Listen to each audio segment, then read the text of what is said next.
제가 천상천하 유아 독존 아나 무인 이런 사람이 아닌 이상 남 눈치를 보죠 누구나. 이 사람이 왜 이렇게 나한테 찝찝함을 주는 거지 하면서 곰곰이 생각을 해봤는데 그 사람의 눈빛이 문제였던 거예요. 그러니까 뭐냐면 어떤 눈빛이냐면 그래 얼마나 잘하나 보자. 뭐 하나 꼬투리 한번 잡아볼까? 약간 이런 약간 이렇게 판단할 것 같은 느낌. 도마 위에 올라가 있다 그런 느낌을 주는 사람이 저는 너무너무 별로고 찝찝하더라고요. 그러면서 또 생각했죠. 나는 그런 사람이지 않았는가. 저도 약간 그런 습관이 있었던 것 같아요. 물론 저는 기본적으로 굉장히 나이스함의 가면을 잘 쓰는 사람이기 때문에 그런 티를 막 엄청 내지는 않았겠지만 그렇지만 이제 저도 마음속으로 항상 약간 사람을 판단하는 버릇이 있었어요. 이 버릇이 언제 생겼냐면 정확하게 제가 예전에 이제 면접을 보러 갈 때 이제 그 아나운서 시험 같은 거는 한 10명이 쭉 이렇게 같이 들어가가지고 면접을 보는 경우가 되게 많아요. 뭐 5명, 10명. 그러면은 이 안에서 1등을 해야 적어도 이 차수는 합격을 하고 이런 상황인 거란 말이에요. 그러니까는 이 중에 나보다 잘난 놈이 몇 명 있고 못난 놈이 몇 명 있는지 이렇게 보면서 머리부터 발끝 그리고 뭐 목소리부터 표정까지 그리고 얘 뭐 어디서 좀 하던 애들 이런 거 들으면 이제 경력까지 이런 것까지 다 약간 점수화 해가지고 사람을 좀 판단하는 버릇이 있었던 거예요. 그러니까 이게 굉장히 슬픈 게 어떻게 보면은 경쟁 사회 속에 살아남으려고 어쩔 수 없이 생긴 생존 본능 같은 그런 습관인 거지. 씁쓸하다 정말. 그런 습관을 제가 계속 가지고 있었어요. 왜 아닌 척해? 다들 그랬잖아요. 이 습관이 지금 말씀드린 거대로 두 가지에서 이제 저는 기인한다고 생각을 해요. 뭐냐면 하나는 남보다 우월감을 느끼고자 그러면서 이제 나의 컴플렉스를 살짝 잊고자 하는 건 것 같고 그리고 두 번째는 뭐냐면은 동족 혐오예요. 그러니까 내가 남의 어떤 못난 모습에서 내 안에 컴플렉스를 보는 거거든요.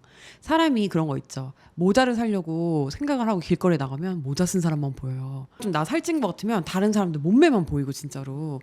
내가 좀 머리숱이 없어. 그럼 다른 사람들 머리숱만 보이고 그게 그렇다니까요 여러분. 보이는 것만 믿는다 이런 말도 되게 틀린 게 보이는 것도 결국에 다 자기가 보고 싶은 것만 보고 있거든요. 내 나쁜 점을 이제 남의 모습에서 찾는 거죠 결국에는. 결국에 뭐냐 자존감 부족이에요 그게. 그런 데서 평가하는 버릇이 생긴다고 봅니다. 저는 판단의 시기에 판단을 하거나 아니면 굉장히 판단이 필요한 사람이 있거나 이런 경우가 아닌데 누구를 봐도 내가 약간 점수를 매기고 있다 이런 생각이 들면 멈춰야 돼요. 그런 사람은 되게 눈빛부터 다른 거 아세요? 그러니까 옆에 있는 사람이 찝찝함을 느껴요. 눈부터가 이미 눈빛부터가 어떻게 하나 보자 약간 이거예요. 그럼 웃으면서 그러세요? 띠껍죠 지금. 이렇다니까요 진짜로. 이상하게 되게 주변을 뭔가 스캔을 하고 그리고 살짝 눈치 보는 듯한 느낌을 줘요. 불만스럽거나 사람을 무시하는 듯한 표정을 약간 보여주기도 하는 것 같아요. 그래서 내가 그 사람 만나고 되게 찝찝했던 거야. 표정이 딱 이거였어. 사람 이렇게 보지도 않아. 이렇게 보면서 그러시구나. 약간 그런 타입이시구나. 이렇게 말을 하더라고. 불쾌하지. 근데 그렇다고 이제 내가 앞에서 되게 사람을 판단하는 습관이 있으시네요. 막 이럴 수는 없는 거잖아요. 그래서 네 이렇게 뭐 좋게 하지. 왜냐면 내가 뭐 그 사람을 고쳐서 데리고 살 거야, 뭐 어쩔 거야. 그냥 한번 스쳐가는 사람인 거 아니야. 그러니까 그냥 나도 냅두는데 하지만 이제 기분 나빴다고. 이 사람이 독버섯인지 먹어도 되는 버섯인지는 판단을 해야 되잖아요. 그러니까 누구나 판단을 당연히 할 수밖에 없어요. 근데 하나 알아둬야 될 거는 이거예요. 나에게 피해를 끼치지 않는 이상에는 나는 판단할 자격이 없어요. 남을. 이렇게 계속 살면 결국에 누가 손해냐. 제가 손해거든요. 판단 점수를 매기고 그렇게 해가지고 내가 위로 올라간들 난 남이나 판단하고 다니고 남을 만났을 때 약간 이런 띠꺼운 눈빛에 찝찝함을 주는 그런 사람이 될 수밖에 없는 거고 그렇잖아요. 그래서 이제 어느 순간 못난 저를 발견을 하고 이거를 고쳐야 되겠다고 이제 생각을 했어요. 그래서 그 다음부터는 항상 머릿속에 새기는 말이 있어요. 그 개그맨 유세윤 씨가 인스타그램에다 써놓은 말 아세요? 그럴 수도 있겠다 이렇게 써놓은 거예요. 그러니까 어떤 일이 있을 때도 그냥 그럴 수도 있겠다 이렇게 생각을 하는 거죠. 예를 들어 저 사람이 옷을 빨강 파랑 너무나 태극기 느낌이 나게 입었어. 그 이제 판단하는 사람들은 되게 패션 센스도 없고 이렇게 판단을 하겠죠. 하지만 저는 빨강 파랑이네. 근데 뭐 그게 내 삶에 무슨 영향을 미치나? 이렇게 생각을 하게 된 거예요. 그러면서 이제 무의식 중에 남을 평가하거나 남을 판단하거나 아니면 남을 파악하는 것조차도 되게 제 인생에 아무 쓸모가 없는 일인데 그걸 내가 왜 생각하고 있지? 이렇게 사고가 흘러가더라고요. 근데 그러면서 제 스스로도 좀 자존감이 높아지는 게 제가 평가를 안 하니까 남들도 저를 평가를 할 거라는 생각 자체가 사라져요, 머릿속에서. 그러니까 내가 무슨 짓을 하더라도 근데 내가 저 사람 인생에 뭔가 영향을 끼친 게 없는데 내가 나를 뭐 이렇게까지 필터링을 해야 되나? 이런 생각이 들면서 행동이 약간 자유해지는 게 있더라고요. 우리가 이제 생물이잖아. 살아 움직이다 보니까 이제 이런 또 뭐 어떤 계기로 인해서 약간 나쁜 습관이라든지 그런 게 생길 수는 있지만 그게 남이 봐도 보인다는 거 그리고 되게 좋아 보이지 않는다는 거를 인지를 하고 조금씩 고치셨으면 좋겠고 누구보다도 나 자신을 위해서 내가 자유하기 위해서 약간 그런 습관은 버리는 게 좋을 것 같다는 생각이 들었어요. 사실 저는 이렇게 뭐를 이렇게 딱 끊고 새롭게 시작하고 이런 걸 되게 좋아해요. 그리고 뭐 메시지함도 싹 비우는 걸 좋아하고 이거는 또 어떤 MBTI에 속하나요? 저는 이렇게 뭐든지 딱 깨끗하게 정리하고 새로운 시작하는 거를 되게 좋아해요. 아, 뭔가 새롭게 시작하는데 그 설렘이 되게 좋더라고요. 하지만 제가 인간관계에 있어서만은 이전에 무엇을 딱 깨끗하게 싹 끊어버리고 새롭게 시작을 한다? 이런 걸 별로 좋아하지 않습니다. 왜냐? 무언가를 되게 끊어버리고 싶은 만큼 신경을 썼다는 거? 그런 거 자체가 뭔가 좀 약간 자존심이 상한달까?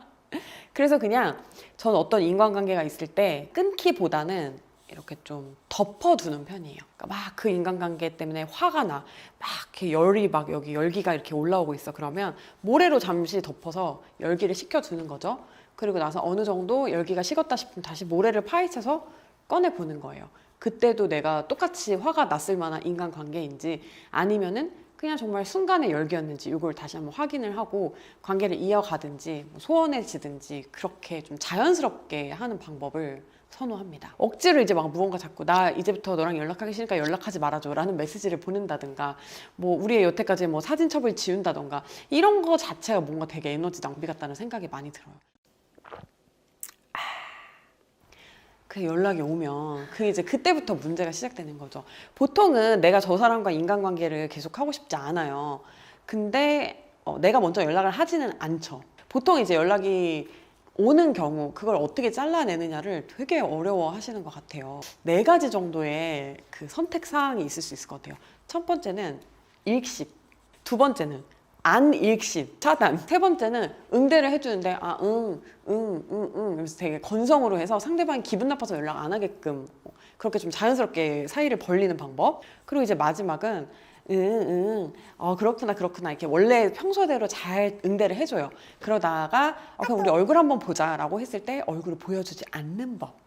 카톡에선 존재하나 실친에서는 내가 삭제된 그런 느낌을 선사해 주는 것. 한 그 정도 4개의 선택지가 있을 수 있을 것 같아요. 왜냐면은 읽씹은 좀 어려워. 읽었는데 답 안 하기가 마음이 되게 약해지니까 어렵고 안 읽씹 더 어려워. 난 궁금하거든. 아무리 얘가 이상한 말을 할지라도 무슨 말을 했을지 되게 궁금하고 그러니까 쎄하게 카톡 답하기, 단답형으로 답하기 이런 게 생각보다 되게 쉽지가 않고 좀 그것도 좀 진짜 용기가 필요한 일인 것 같아요. 그래서 이제 제가 제일 많이 쓰는 방법은 그거예요. 실친에서 사라지기. 카톡은 뭐 얼마든지 뭐 받아줄 수 있어요. 뭐 물어보면 대답을 해줄 수도 있고 사실 뭐 그것까지 대답 뭐 모르는 사람이 댓글로 물어봐도 대답해주는 판에 뭐 그것까지 대답 안 해주기는 좀 너무 매정하다 싶을 때가 있잖아요. 그럴 때 그냥 하는데 야 그러면 우리 언제 봐 보고 싶어 그러면 그러게 이러고 답 안 해. 야 이거 오해하면 안 돼. 나 진짜 실제로 내가 원래 카톡 있으면 내가 답이 짧잖아. 그래가지고 막 보고 싶은데 그러니까 그러게 이렇게 할 때도 있는데 오해하시면 안 돼요. 나의 친구들. 그리고 또 내가 하나 더 쓰는 방법이 이게 약간 좀 유치할 수도 있는데 나 진짜 이 사람 때문에 기분 나빠서 인연을 끊어야 되겠다 싶으면 인스타도 끊을 때가 있어. 너무 기분이 나쁘면. 사이가 또 애매하게 내가 오해 없내면서 다시 좋아질 때 다시 좀 친구를 하기가 좀 그래. 그래서 인스타 끊는 거는 내가 좀 약간 좀 치졸해 보일 확률이 높아서 그건 좀 잘 안 하게 되는데 그 인스타에 되게 좋은 기능이 있더라고요. 숨김이 있더라고요. 게시물 숨기는 것도 있고 스토리 숨기는 것도 있고 그러니까 차단을 하면 티가 나잖아요. 근데 그거는 티가 안 나니까 그런 방법을 많이 써요. 그래서 눈에서 안 보이다 보면은 그냥 거의 마음에서도 많이 멀어지고 내가 걔한테 관심 자체가 없으니까 속상하거나 절교를 하고 싶다는 마음 그런 거 자체가 사라지고 그냥 아예 내 인생에서 서서히 없는 사람이 되는 것 같아요. 네. 우연히 만나면 인사해? 우연히 만나면 인사해야지. 야, 내가 먼저 인사해. 차라리 그런 마음의 준비를 하고 인사를 할 수 있을까? 안녕, 잘 지내지? 응? 이러고 그냥 말아. 근데 그 과정까지 딱 있으면 정말로 사이가 끝난다는 느낌이야. 얼굴도 못 보겠고 인사도 못 할 정도면 아직 좀 감정이 남아있는 것 같잖아. 근데 보고 내가 인사까지 떳떳하게 할 수 있으면 약간 정리가 확 되는 그런 느낌이 들더라고. 남자랑 연애하는 이야기 하는 것 같다. 근데 똑같아 진짜. 왜냐면 한 사람한테 집중을 하고 그 사람한테 시간을 쓰고 그 사람이 뭘 좋아할까, 그 사람과 뭘 할까 이런 거 생각하는 거는 그런 러브 말고 친구로서의 사랑, 우정이 저는 있다고 생각을 해요. 그래서 너무 가까웠던 사이는 그런 이별의 과정을 겪는 것도 또 똑같은 것 같아요. 친구 관계에 대한 고민을 어릴 때는 많이 했었어. 특히 대학교 1, 2학년? 그때 정말 친구 관계에 대한 고민 진짜 많이 했던 것 같은데 20대 때도 계속 그렇게 하고 내가 주로 상처를 받았던 포인트는 뭐냐면 일로 만난 관계든 그러니까 회사 동료든 아니면 친구든 간에 나는 좀 내 마음을 이렇게 터놓고 초대를 좀 빨리 하는 스타일이거든. 근데 상대는 그 속도가 맞지 않을 때 내가 약간 섭섭하게 느껴질 때가 되게 많이 있었고 그리고 또 나는 반면에 초대를 빨리 하는 반면에 이 안방문은 잘 안 열어주는 스타일이야. 현관문까지만 열어주는데 또 상대가 너무 빨리 안방문을 열려고 하면 좀 부담스럽더라고. 그래서 그런 속도가 안 맞아서 생기는 뭐 섭섭함이라든지 오해 그런 것 때문에 고민을 되게 많이 했던 것 같아. 그러니까 인간관계 자체에 대해서 고민을 하는 일이 이런 거밖에 없어. 내가 너무 호구로 보였나? 내가 너무 못됐었나? 나의 태도, 누군가의 무례함 이런 거에 대해서는 고민을 해도 뭔가 우정의 문제 때문에 고민을 하는 건 진짜 오래된 것 같은데 내가 걔가 싫어서도 아니고 뭐 그냥 그거야. 살다 보니 우리가 더 이상 만날 일이 굳이 없어서 자연스럽게 멀어진 관계들. 공통점, 접점이 없어져서 자연스럽게 멀어지는 관계가 일단 처음에 있었고요. 그리고 또 이제 어떤 관계가 멀어졌냐면 결혼할 때 사실 이게 굉장히 예민한 시기잖아요. 얼마나 뭐 집 어느 동네에 얻는 거부터 다이아 몇 캐라트 했는 거부터 뭐 시어머니가 이 말을 했네, 남편이 뭘 해줬네, 프로포즈 막 너무 말이 많은데 나를 훅 긁는 애들이 있다고. 얘는 어떻게 보면 나의 행복을 진심으로 바래주지 않는 아이일 수 있겠다라는 그런 아이들 있잖아. 그래서 나는 결혼 때 진짜 많이 인맥이 많이 정리가 뭐 이런저런 이유로 퇴사하면서 정말 인간관계 많이 끊어졌는데 내가 좀 의도적으로 끊었어. 뭔가 나한테는 그 회사 다녔던 경험이 지금 생각해보면 좋은 경험이긴 한데 당시에는 굉장히 트라우마였고 견디기가 너무 힘들어서 나오는 거였기 때문에 회사 생활을 떠올리게 하는 그 누구와도 연락을 하고 싶지가 않았어요. 저는 시간이 지나고 나서 다시 어떠한 계기로 만날 일이 또 생겨요. 그러면서 또 다시 자주는 아니더라도 그냥 지인 정도로는 지내게 되더라고요. 그러니까 만날 인연 또 만나서 그때 끝났다고 해서 또 이게 영원히 끝나는 게 아니었어요. 회사분들 아니고 그냥 지인들이었는데 왜 이제 나한테 좀 뭔가 아쉬워서 연락을 하던 사람들은 회사 그만두니까 딱 끊기던데. 그리고 반대로 저도 제가 손절을 당했던 경험도 있어요. 굉장히 이제 충격적인 경험이었는데 그게 이제 나도 그분이 볼 수도 있을 것 같아서 근데 안 볼 거야. 왜냐면 나를 보면 마음이 아파서 보기 싫다 그랬어. 영상을 보기 싫다고 한 게 아니라 그때는 유튜브 하기 전이라서 그냥 나랑 보는 것 자체가 불편하다고 했었어. 선배였어요, 선배. 우리와 함께 했던 기억이 좋지 않았던 것 같아. 그리고 우리한테 좀 미안했던 것 같기도 하고 이제 나는 그래도 그냥 그 선배의 안부가 궁금하고 선배의 딸이 잘 크고 있나 이렇게 좀 궁금하기도 해서 업무 문자를 단체 문자를 보내다가 나한테 톡이 먼저 온 거야. 그래서 이제 내가 선배 잘 지내시냐 언제 얼굴 봐요 이렇게 했는데 근데 나 솔직히 너랑 얼굴 보고 무슨 말을 해야 될지도 모르겠고 불편하다 이렇게 딱 얘기를 하더라고. 손절 당했는데 좀 상쾌함이 있었다. 뭐냐면은 이렇게 또 인연을 끊는 방법도 있구나 라는 생각도 들었고 그 선배가 나한테 나타낸 건 뭐 불쾌감이 아니었어. 그냥 약간은 미안함? 혹은 자기의 과거를 다시 마주하고 싶지 않은 그런 마음이었던 것 같아. 그래서 불쾌하다기보다는 이해가 됐어요, 저는. 아직도 가끔 제가 인스타에서 그 선배를 찾아보곤 해요. 한 2, 3년에 한 번씩. 문득문득 생각이 날 때가 있어요. 그래서 찾아보는데 잘 지내는 모습 보면서 그냥 좀 이렇게 성공을 바래주게 되더라고. 그래서 모든 안녕이 꼭 나쁜가? 모든 손절이 꼭 나쁜가? 그건 아니라는 생각이 들어요. 그 제가 또 좋아하는 유튜브 채널 중에 밀라논나님께서 그런 말씀 하시잖아요. 인간관계에도 유효기간이 있다라고 말씀을 하시잖아요. 중경삼님에 나오듯이 막 천년 만년 유효기간이 되면 좋겠지만, 그리고 그런 관계도 분명히 있을 거라고 생각을 하지만 어느 시점에는 서로를 갉아먹는 관계가 분명히 있어요. 그런 관계에서는 그 진짜 서로의 앞날을 위해서 빠이빠이를 해줄 줄도 알아야 되는 것 같고, 그 과정이 이제 좀 물론 이제 매끄러우면 굉장히 좋은 거겠지. 양쪽이 함께 이 관계는 끝이다라고 생각하는 관계는 많지 않기 때문에 매끄럽게 헤어지긴 사실 약간 어려운 것 같아요. 그 또 뭐 썩은 나무로는 조각을 하는 게 아니다, 어디에서 그런 말을 본 것 같은데, 굳이 뭐 썩은 거 어떻게 회복시켜 보려고 이어붙이고 이렇게 해봤자 그냥 새로운 씨를 뿌려서 새로운 나무를 키우는 게 더 빠를 수도 있다는 생각이 드네요. 그리고 또 제 지인 중에 손절왕이 있어요. 심지어 성도 손씨야.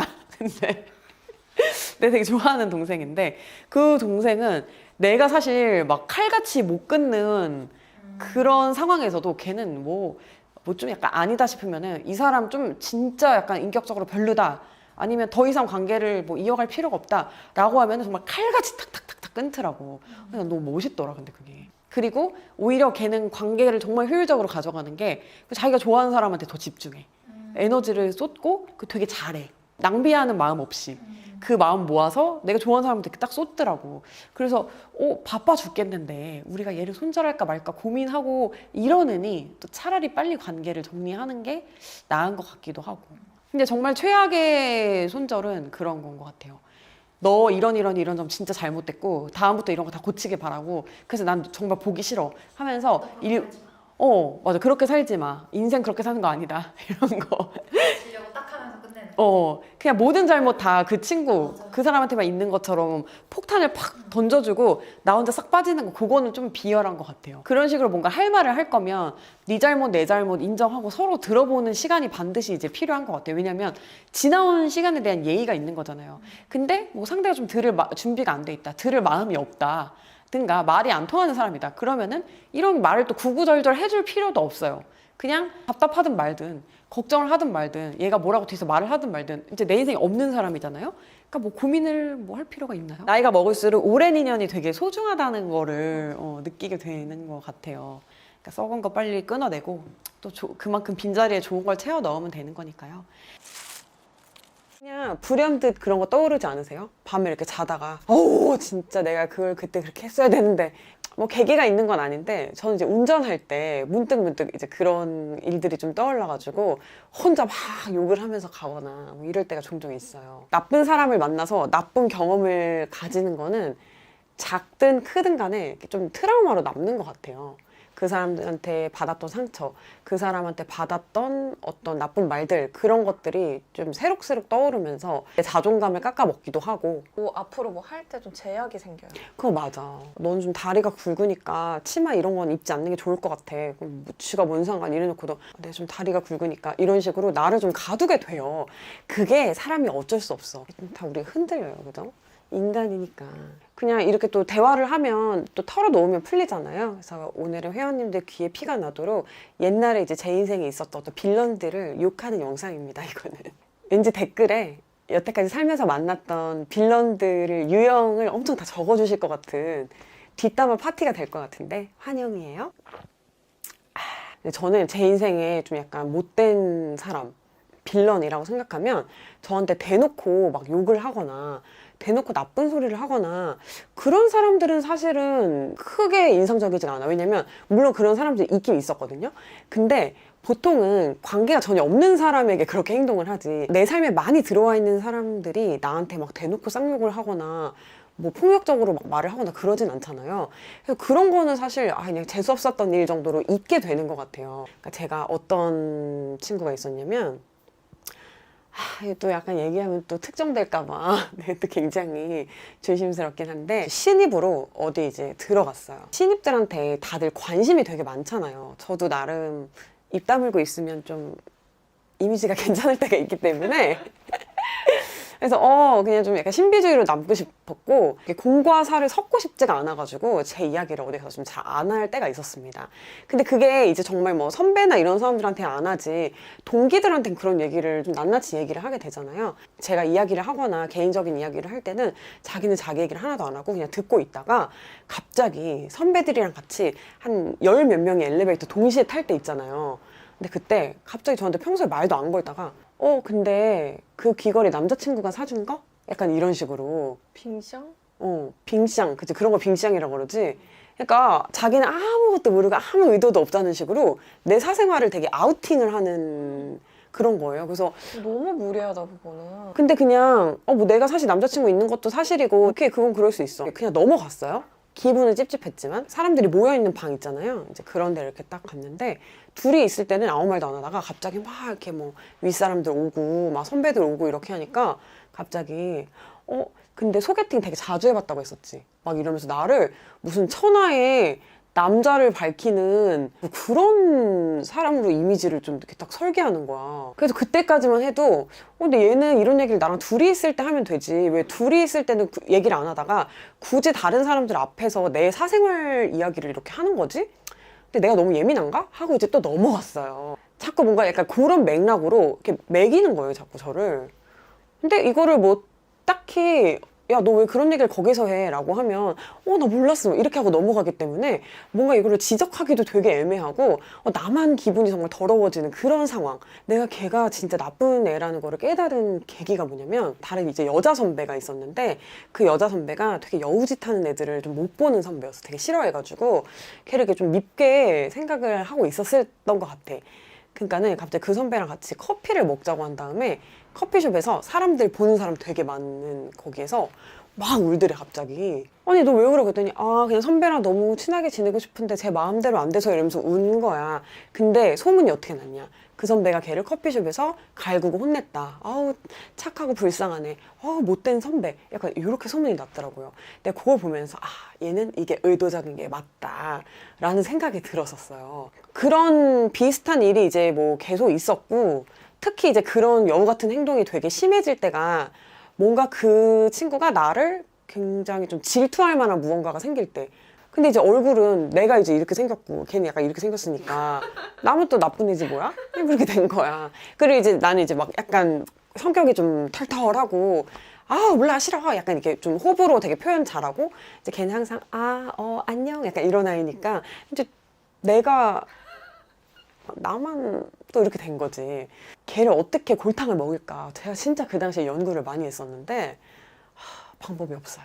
왜냐? 걔가 나보다 단수가 높아! 그런 애들을 벗어나는 방법은 그냥 멀어지는 것밖에 없더라고요.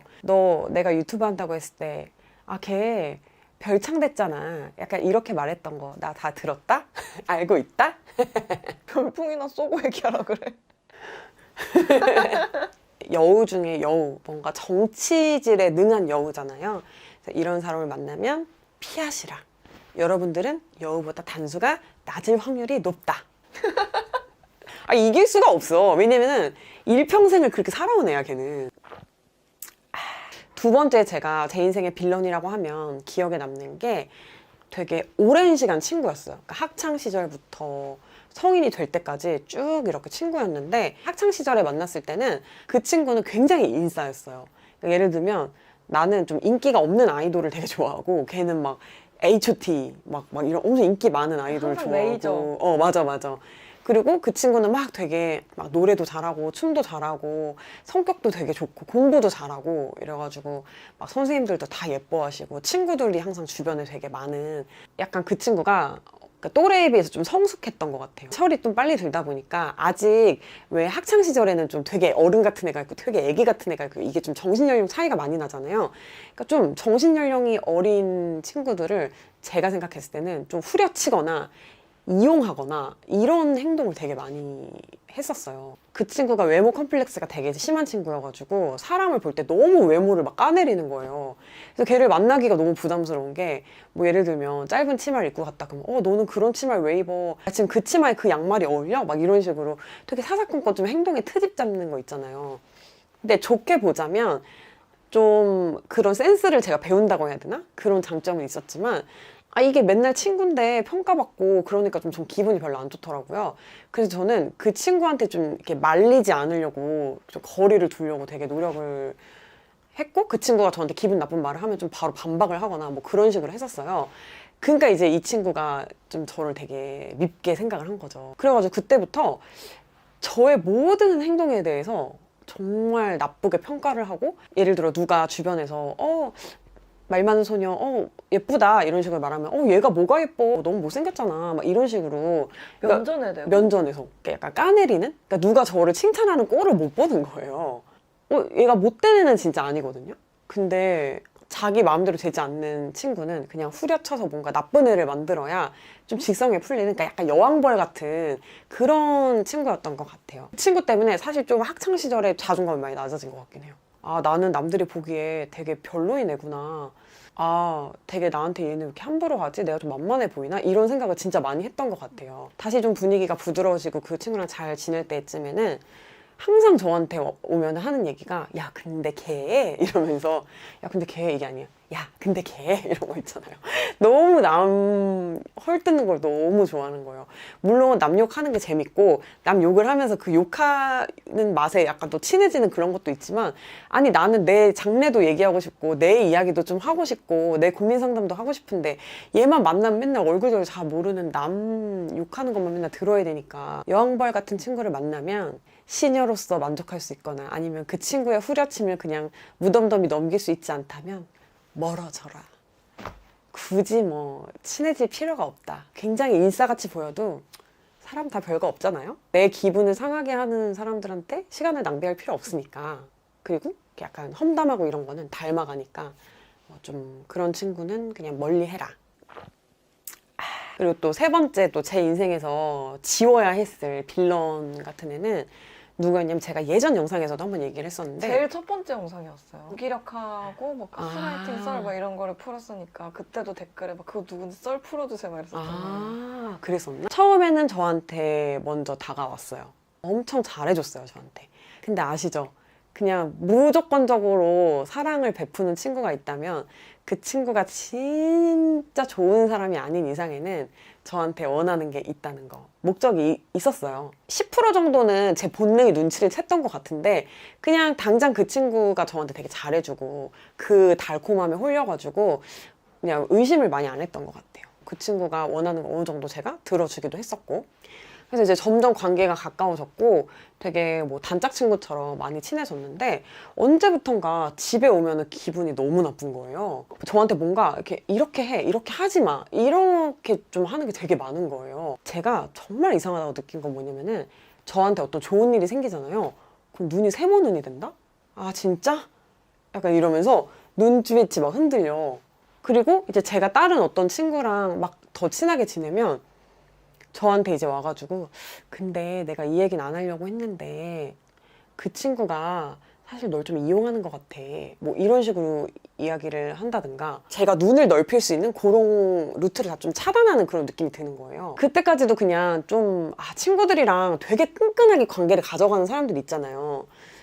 가족 이상의 관계로 발전하는 경우들이 있는데, 저는 그냥 그 친구가 그런 친구인 줄 알고 참 정스럽다 라고만 생각을 했고 좋아했어요. 그래서 이상함을 못 느끼다가, 그때 이야기했듯이 제가 그 신천지 때문에 주변 사람들을 이렇게 의심하면서 이렇게 하나하나 다 의심하면서 내가 여태까지 가졌던 관계들을 좀 곱씹어보기 시작한 거예요.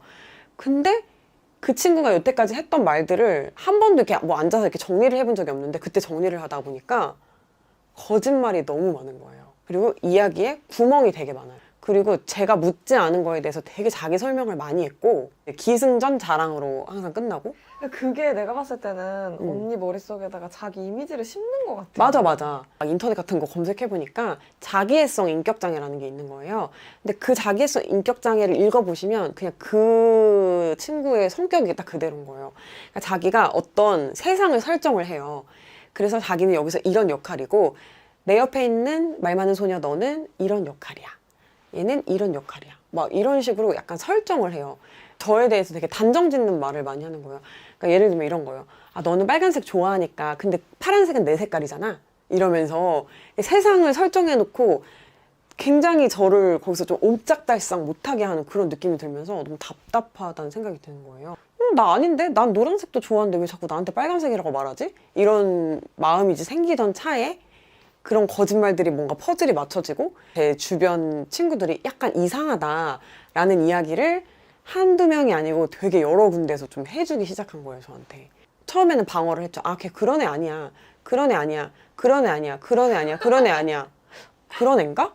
이렇게 되는 거예요. 그래서 좀 거리를 뒀어요. 거리를 이렇게 두니까 저한테 이제 그때부터 약간 집착하기 시작하고 저한테 좀 감정 컨트롤 못하고 막 이상한 행동을 좀 보이기 시작하고 자기 계획대로 안 되니까는 이게 이성이 흔들려 버리는 거예요, 그 친구가. 그래서 얘는 좀 치료가 필요하다라는 생각이 들었고 그 치료를 제가 옆에서 해주기에는 제 정신 건강에 좀 위협을 받을 것 같아가지고 저는 그냥 결국 그 친구와는 뭐 손절을 하게 됐죠. 근데 참 씁쓸한 게 한때는 너무 좋은 사이였는데 왜 굳이 필요 없는 거짓말들을 했고 저랑 친하니까 뭐에 제가 상처받는지 알잖아요. 그런 말들을 해가지고 저를 속상하게 했는지 되게 되묻고 싶어요. 좀 가스라이팅 자꾸 하고 그런 친구를 만났을 때는 어떻게 해야 되냐? 멀어져라. 다 멀어져라네. 가스라이팅이 가랑비에 옷 젖듯이 젖어드는 거기 때문에 처음부터 얘가 나 가스라이팅 하네 이런 걸 느낄 수 있는 사람은 별로 없을 것 같아요.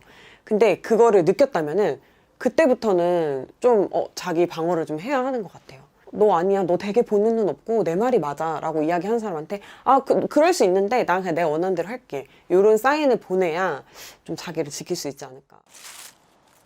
그럼에도 불구하고 우리 좀 이제 인정 욕구가 기본적으로 인간이기 때문에 어쩔 수 없이 있잖아요. 그리고 내가 관계를 하는 사람들은 호감이라든지 어쨌든 좀 좋은 마음이 있기 때문에 계속 관계를 지속을 하는 건데 내가 좋아하는 사람들에게는 당연히 좀 좋은 이야기를 듣고 싶어 하는 게 인지상정이 아닌가 하는 생각이 들어요. 하지만 내가 나의 행동은 컨트롤할 수 있죠. 할 수 있나? 어쨌든 나의 행동을 컨트롤할 수 있다고 치고 남의 행동을 컨트롤할 수 있나요? 우리도 남의 말대로 이렇게 움직여주지 않듯이 남도 당연히 우리가 그 사람 생각이라든지 행동을 컨트롤할 수 없어요. 즉 그 사람이 날 좋아하든 싫어하든 이거는 내가 뭔가 조종할 수 있는 게 아니라는 거예요.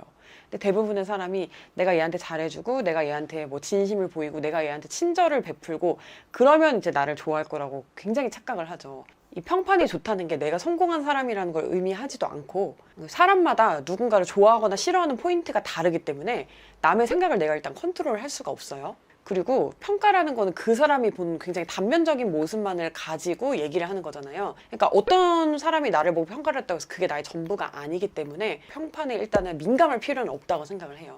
그게 나에게 직접적인 피해를 주지 않는 이상은. 나에 대한 잘못된 정보 때문에 뭐 상사가 뭐 고가 점수를 안 좋게 준다든지 이런 거는 이제 적극적으로 해명을 하고 뭔가 자료를 제시해서 나 아니다라는 걸 하는 게 맞지만 그냥 그 외의 것들 그냥 이런 가벼운 소문들 예를 들면 와, 저 사람 행실이 안 좋대 라는 평판에 대해서는 저는 크게 대응할 의미는 없다고 보는데 야, 저 사람이 돈을 횡령하고 있대 뭐 이런 거에 대해서는 적극적으로 대응할 필요가 있는 거잖아요. 그리고 야, 저 사람 진짜 싸가지 없대 대응할 필요 없죠? 야, 저 사람 업무 자꾸 메일 누락하고 자기가 대답하고 싶은 것만 선택적으로 대답한대 이런 건 좀 대응할 가치가 있는 거죠. 그리고 뭐 친구들끼리도 야, 얘 완전 거짓말쟁이잖아 대응할 필요 없죠? 얘가 얘한테 사기쳤대 대응할 필요 있죠? 남들에게 어떻게 보일까가 좀 신경을 쓰일 때는 이런 점 좀 생각해 보시면 어떨까 싶어요. 그리고 갑자기 생각이 난 건데 가끔 그 평판을 전달해 주는 사람 있죠. 말하자면 약간 빅마우스 이런 애들 있잖아요. 입 싼 애들 있잖아요. 입 싸기보다는 뭐라 약간 이간질러들? 그런 애들 있잖아요. 예를 들면 A와 B가 뭐 있는데 이제 뭐 서로를 욕했다.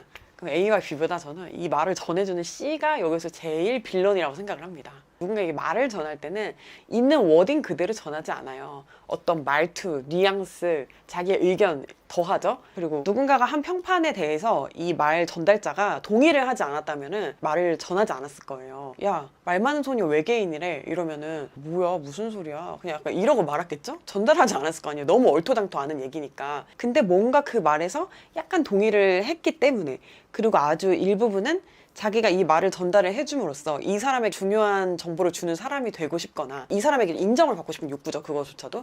그러고 싶거나 아니면 야, 나 이런 것도 알고 있어 라는 식으로 좀 뭔가 더 가진 사람이 돼 보이기 위해서 결국에는 자기 이기심을 위해서 이 말을 전달해 주는 거라고 저는 생각을 해요. 어떤 경우라도 나쁜 말을 전해주는 거는 되게 옳은 우정은 아닌 것 같거든요. 진짜 우정이면 내 여기서 막 싸우지 않을까? 그딴 소리 하고 다니지 마 이러면서 싸울 거 아니야. 근데 전해준 거는 상처를 주겠다는 의도가 약간 있는 거지. 그 말이 일단 신뢰도도 되게 낮다고 생각을 하고 그 전해준 애랑도 되게 사이가 안 좋아질 것 같아요. 저는 회사나 이런 데서 말 전하는 거는 당연하죠. 네, 정치질을 하는 거죠. 그건 의도가 다분하죠. 분란을 일으키겠다는. 원소스를 말한 걸 내가 직접 들은 게 아니라면 이 전달자의 의견은 일단 싸그리 무시하셔도 된다고 봅니다. 그런 댓글도 있었던 김에 그 카피캣에 대해서 좀 이야기를 나눠보겠습니다. 그럼 카피캣이라고 하면은 손민수라는 걸 우리가 빼놓을 수 없을 것 같아요. 요즘에는 아예 그게 좀 그냥 밈처럼 돼가지고 아, 너 그거 뭐야? 나 그거 손민수 할 거야. 이런 식으로 그 치즈인더 트랩이라고 네이버에서 되게 유명한 웹툰이 있었어요. 근데 그게 이제 TVN에서 드라마로 방영이 됐었죠. 근데 거기서 이제 손민수라는 친구가 나오는데 뭐냐면은 우리 홍설이가 머리가 되게 빠글빠글한 주황색 머리예요. 근데 어느 날부터 그 손민수라는 친구가 여자예요. 근데 걔가 빠글빠글한 머리 막 따라하고, 그러니까 그 설이의 모든 행동, 말투, 성격까지 다 따라하는 거예요. 이 새끼는 자아가 없어. 그냥 남의 자아를 갖다가 지한테 그냥 입히려고 하는 거야. 위험한 독신녀라는 되게 옛날 영화가 있어요. 근데 이제 그거 보면은 이 여자에 대한 어떤 광적인 집착 이런 걸로 이 여자를 모두 다 카피하고, 그리고 이제 리플리라는 영화가 있죠. 사실 이 리플리 증후군은 아예 다른 거예요. 그쵸? 그냥 내가 거짓말을 하고 이제 그거를 믿어버리는 게 리플리 증후군인데, 사실은 이제 여기에 나오는 거를 보면은 흉내를 내요. 지금 제가 말한 손민수, 위험한 독신녀, 리플리 여기서 다 나오는 공통점이 뭐냐면 내가 가지지 못한 것을 가진, 그래서 내가 동경하는 누군가를 흉내를 내고요. 그러다가 이제 나중에는 자아가 상실되죠. 자, 그럼 여기서 따라했다는 게 말의 또 기준이 되게 또 애매할 수 있는데, 내가 카피다, 나 원본이야? 카피가 있어. 우리를 보는 다른 사람들은 그게 되게 헷갈릴 수 있는 거잖아요. 이게 이건 줄 알았는데 이거였네? 나는 이거를 피지워터인 줄 알고, 근데 피지워터 원래 2,000원인데 얘 1,500원이라서 오 이러면서 산 거야. 근데 알고 보니까 후지워터였어. 이런 카피잖아요. 이게 혼선을 주면 안 되는 거예요. 사람의 생각이라는 것도 뭐 어떤 창작물이라는 것 자체가 다 거기서 거기일 확률이 높다는 거죠. 이렇게 보면 카피고 이렇게 보면은 새로운 건 거예요. 그래서 이게 되게 어려워요. 그쵸? 이제 그렇게 기가 막히게 남의 거를 그렇게 따라하는 사람들이 있어요. 우리가 뭐 이거를 옷을 뭐 지어낸 게 아니잖아요. 이 똑같은 거 뭐 몇천 개 팔 거 아니야. 그 중에 나도 사 입은 거니까 내가 오리지널이라고 할 수는 없지만 따라한 거는 정말 귀신같이 티가 나요. 그건 진짜 없어 보이는 일인 것 같아요. 제가 되게 디저트 맛있어가지고 자주 가던 카페가 있었어요. 어느 날 이제 그 카페 주인이 엄청 스트레스를 받아 하는 거예요. 사진 같은 걸 이렇게 보여주는데 그 카페랑 인테리어 똑같. 그리고 이름은 다른데 그 로고 같은 거 그리는 그 내가 봤을 때 브러쉬도 비슷한 걸로 그린 거야. 그런 것도 너무 똑같. 그리고 그 약간 아기자기하고 귀염귀염한 그 감성 있잖아요. 그 감성 똑같. 근데 미묘하게 뭐가 구려. 기분이 너무 나쁘다. 분점인 줄 알까 봐. 나를 베꼈는데 구려. 그래서 나까지 약간 이렇게 묶여가지고 좀 약간 구린 취급을 당해. 그거는 그러니까 카피 당했다는 억울함 플러스 뭔가 모욕당한 느낌 있잖아. 얼굴에 똥칠된 느낌, 그 느낌까지 내가지고 이 기분 나쁜 게 이제 2배가 되는 것 같아요. 근데 상대방이 잘 되기라도 하면은 요런 류가 요즘 트렌드다라면서 같이 뜨기라도 하지. 그거 뭐냐고 진짜. 그래서 여기서 승자는 누구냐면 결국에는 잘 되는 사람인 것 같아. 더 잘 된 사람만 기억을 하기 때문에 그냥 결국에 아이디어만 맨날 내고 털리는 사람도 있는 거고, 그냥 교묘하게 뭐 여기서 쏙 저기서 쏙 저기서 쏙 잘 뽑아내가지고 남 관찰 잘해서 잘 되는 것만 뽑아내가지고 뭔가 새로운 거 딱 하는 것처럼 그렇게 또 잘 되는 사람도 있는 것 같고, 카피만 한다고 무조건 다 잘 되는 게 아니니까 어떻게 보면은 가끔은 저렇게 복사해서 재조합하는 것도 능력인가? 이런 생각이 들기도 해요. 그래서 이제 유형별로 좀 어떻게 제가 대처를 하면 좋을까 이렇게 생각을 해봤는데, 뭔가 법적인 조치를 하고 막 이런 거 다 포함해가지고 카피를 한 사람한테 정확히 말을 해줄 필요는 있는 것 같아. 얘 카피해가지고 욕을 먹더라도 떠야지 하는 어그로끈이 아니었던 이상은 행동을 좀 조심하게 될 거 아니에요. 사람들은 생각보다 굉장히 세련됐어요. 그래서 이게 카피인지 아닌지 귀신같이 일단 되게 잘 알고, 이 사람이 나를 카피할 동안 나는 또 다른 걸로 계속 발전을 해나가기 때문에 결국 이 사람은 나를 뒤쫓아오는 사람밖에 안 되는 거고, 나는 그냥 더 열심히 더 내 길을 어떻게 보면 갈 수 있고 안주하지 않게 되는 게 아니냐. 어떻게 보면 가장 답답하지만 가장 현실적인 대책인 것 같아요. 그게 제일 안 좋은 방법이 그런 거지. 어차피 내가 해봤자 맨날 카피나 당하고 의욕을 잃어가지고 아예 이거를 뭐 손 놓게 되든가, 누가 카피할까봐 겁나가지고 오히려 막 더 이렇게 위축되고 더 안 하고 숨기고 이러면서 나를 더 발휘하지 못하는 거, 그게 결국에는 더 손해가 아닐까 싶어요. 제가 가는 카페 사장님도 확장 이전을 할 거라고 하더라고요. 왜냐면은 어차피 자기는 어디 가서 새로 시작해도 더 잘 할 수 있거든요. 자기 머리에서 나온 거니까. 그리고 자기가 다 쌓아 올린 거니까. 그런데 그 따라하던 애는 뭐 따라할 게 없기 때문에 결국엔 남이나 카피하는 그 후진 센스로 뭘 얼마나 더 잘할 수 있겠어요. 그런 영역이 아니고 좀 그냥 기분 나쁜 영역 있죠? 친구의 영역 있잖아요. 그냥 나를 따라서 머리를 기르고, 나를 따라서 머리를 자르고, 나를 따라서 쿨톤의 립스틱을 바르고, 나를 따라서 뭐 속눈썹 펌을 하고, 뭐 이런 친구 같은 경우도 사실 이 친구랑 계속 안 보는 게 가장 편한 방법인 것 같아요. 그러면 이 친구는 100%또 다른 카피할 대상 따라가지고 또 다른 데 손빈수하고 있을 거예요. 원래 그 따라쟁이들의 심리가 그래요. 자아가 없어, 그런 애들은. 그래서 따라할 게 있어야 마음이 편하고, 누구를 따라해야 내가 지금 잘하고 있는 거구나, 이게 예쁜 거구나 하고 이제 안심을 하는 거거든요. 근데 사실 인간관계라는 게 어디 그래요. 좀 그러기에 애매하잖아요. 그러면 둘이 있을 때 말고 여럿이서 있을 때, 나 머리 자르려고, 나 뭐 하려고, 나 이런 스타일이 너무 좋아졌다? 라고 이야기를 하는 거예요. 그러니까 약간 공언을 해. 공지를 해. 그러면 그 다음에 그 친구가 따라하기에 좀 심적 부담이 있지 않겠어요? 카피를 또 기분 좋게 승화시키는 방법도 있을 것 같아요. 아니, 내가 얼마나 괜찮으면 날 따라하는 거야. 내가 하는 게 좀 좋아 보였나 보네.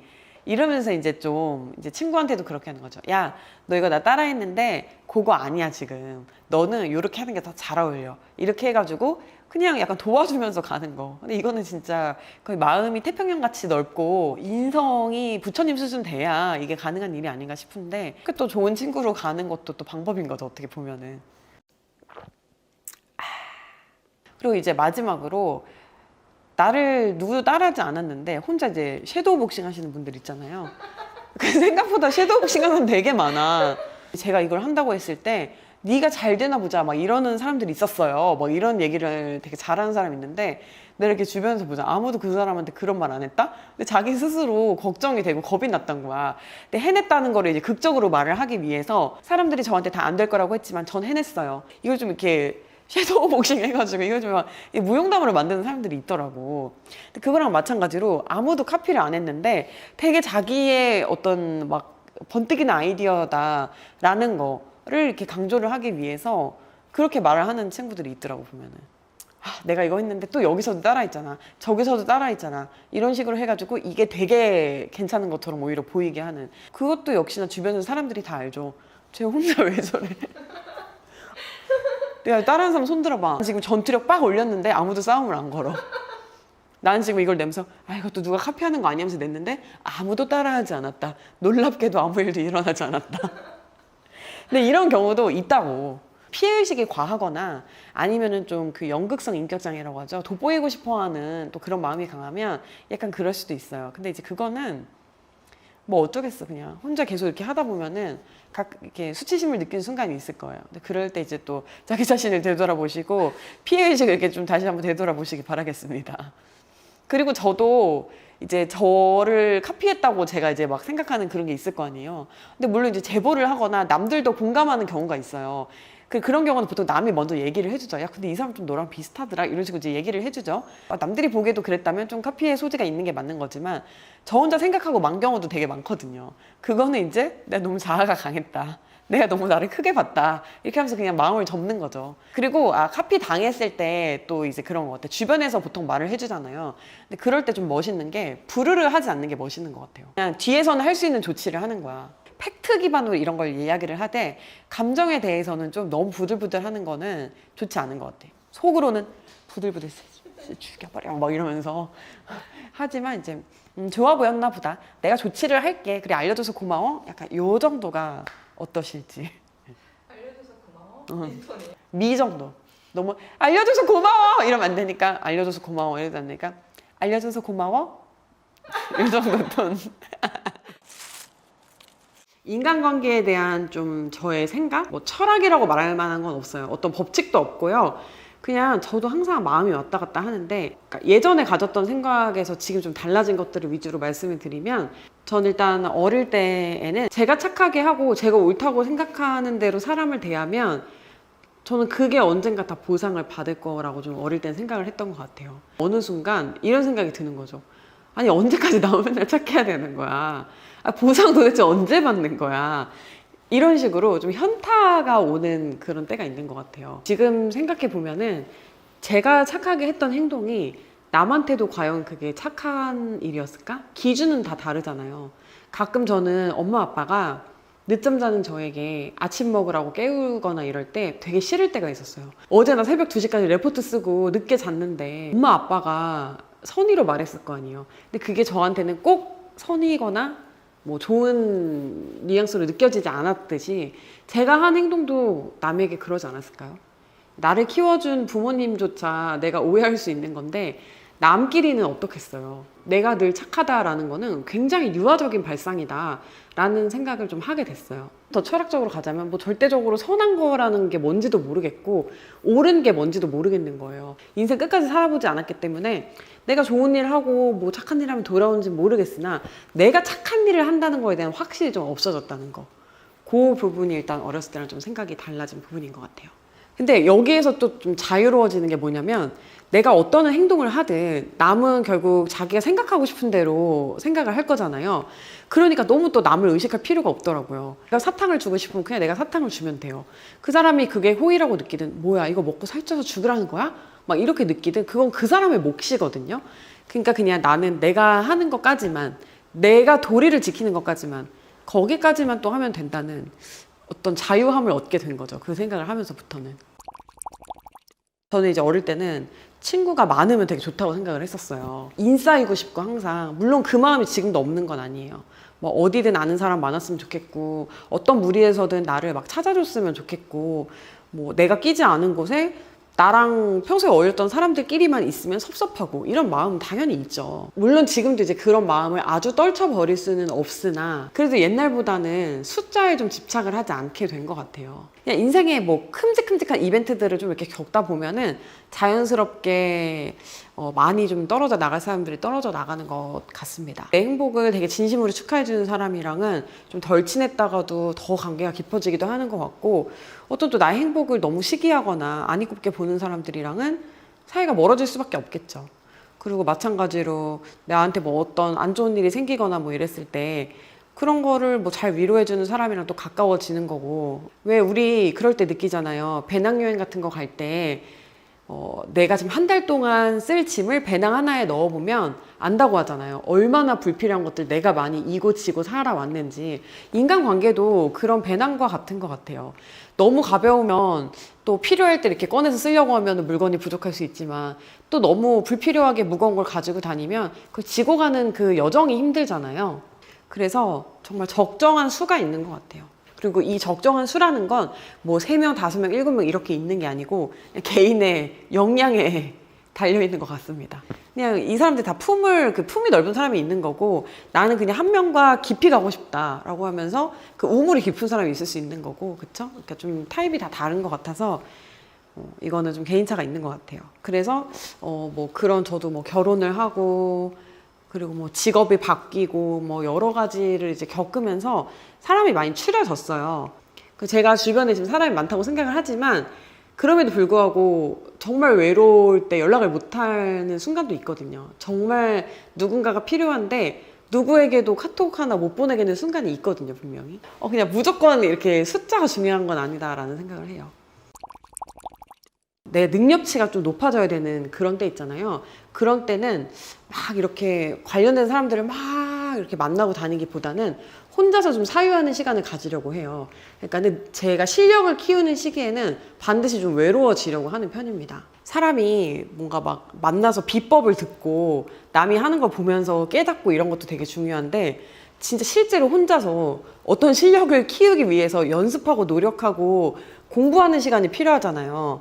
근데 보면은 그거를 꼭 남을 통해서만 채우려고 하는 사람이 있어요. 나 줄넘기를 되게 잘하고 싶어. 근데 줄넘기 강의를 듣는다고 줄넘기 잘해지는 게 아니잖아. 어떻게 줄넘기를 하는지 요령을 듣는 거는 되게 중요하지만 사실 실제로 내 연습을 하고 거기서 내가 이제 넘어지고 일어나고 뭐 잘 됐다 안 됐다가 슬럼프도 겪고 막 이런 게 이제 필요한 건데 사람이 예전에 이제 말을 많이 하면은 우리가 뇌가 속는다고 했던 것처럼 그 업계에 있는 사람들이랑 만나고 그 업계에 있는 사람들이랑 자꾸 이렇게 부딪히고 그런 얘기를 듣다 보면은 내가 실제로 실력을 키우기 위해서 어떤 행동을 했다고 약간 좀 착각을 하게 되는 것 같아요. 외롭게 스스로 좀 연마하는 시간이 필요한 것 같더라고요. 이제 뭔가 제가 여러분들한테 어떤 영향을 미치고 저에게 무언가가 있다고 느껴진다면 그건 제가 사람들을 만나면서 사람들에게 배운 것도 있겠지만 분명히 저 혼자서 방구석에서 생각하고 골머리 앓고 미드 보고 책 읽고 이런 데서 얻어진 걸 거거든요.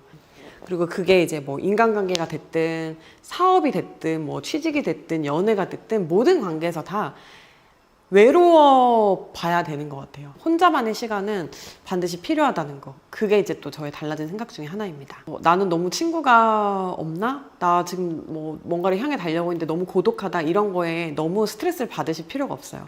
당신은 지금 실력을 키우고 있는 시기일지도 몰라요. 몰라요.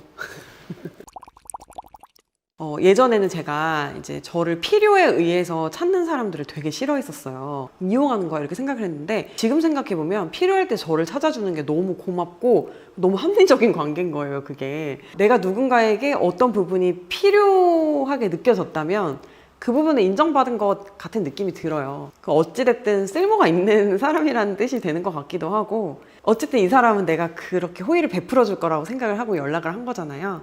뭐 그런 용기라든지 그런 약간 찔러봄도 뭐 종종 고맙게 느껴지더라고요. 필요할 때 찾는다기보다는 나를 필요로 한다 라고 좀 생각을 이제 바꾸게 된 것 같아요.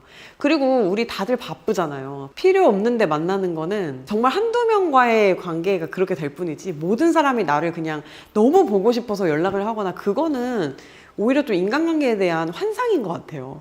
그래서 저는 이제 저를 필요로 해서 찾는 사람들이 좋아졌어요.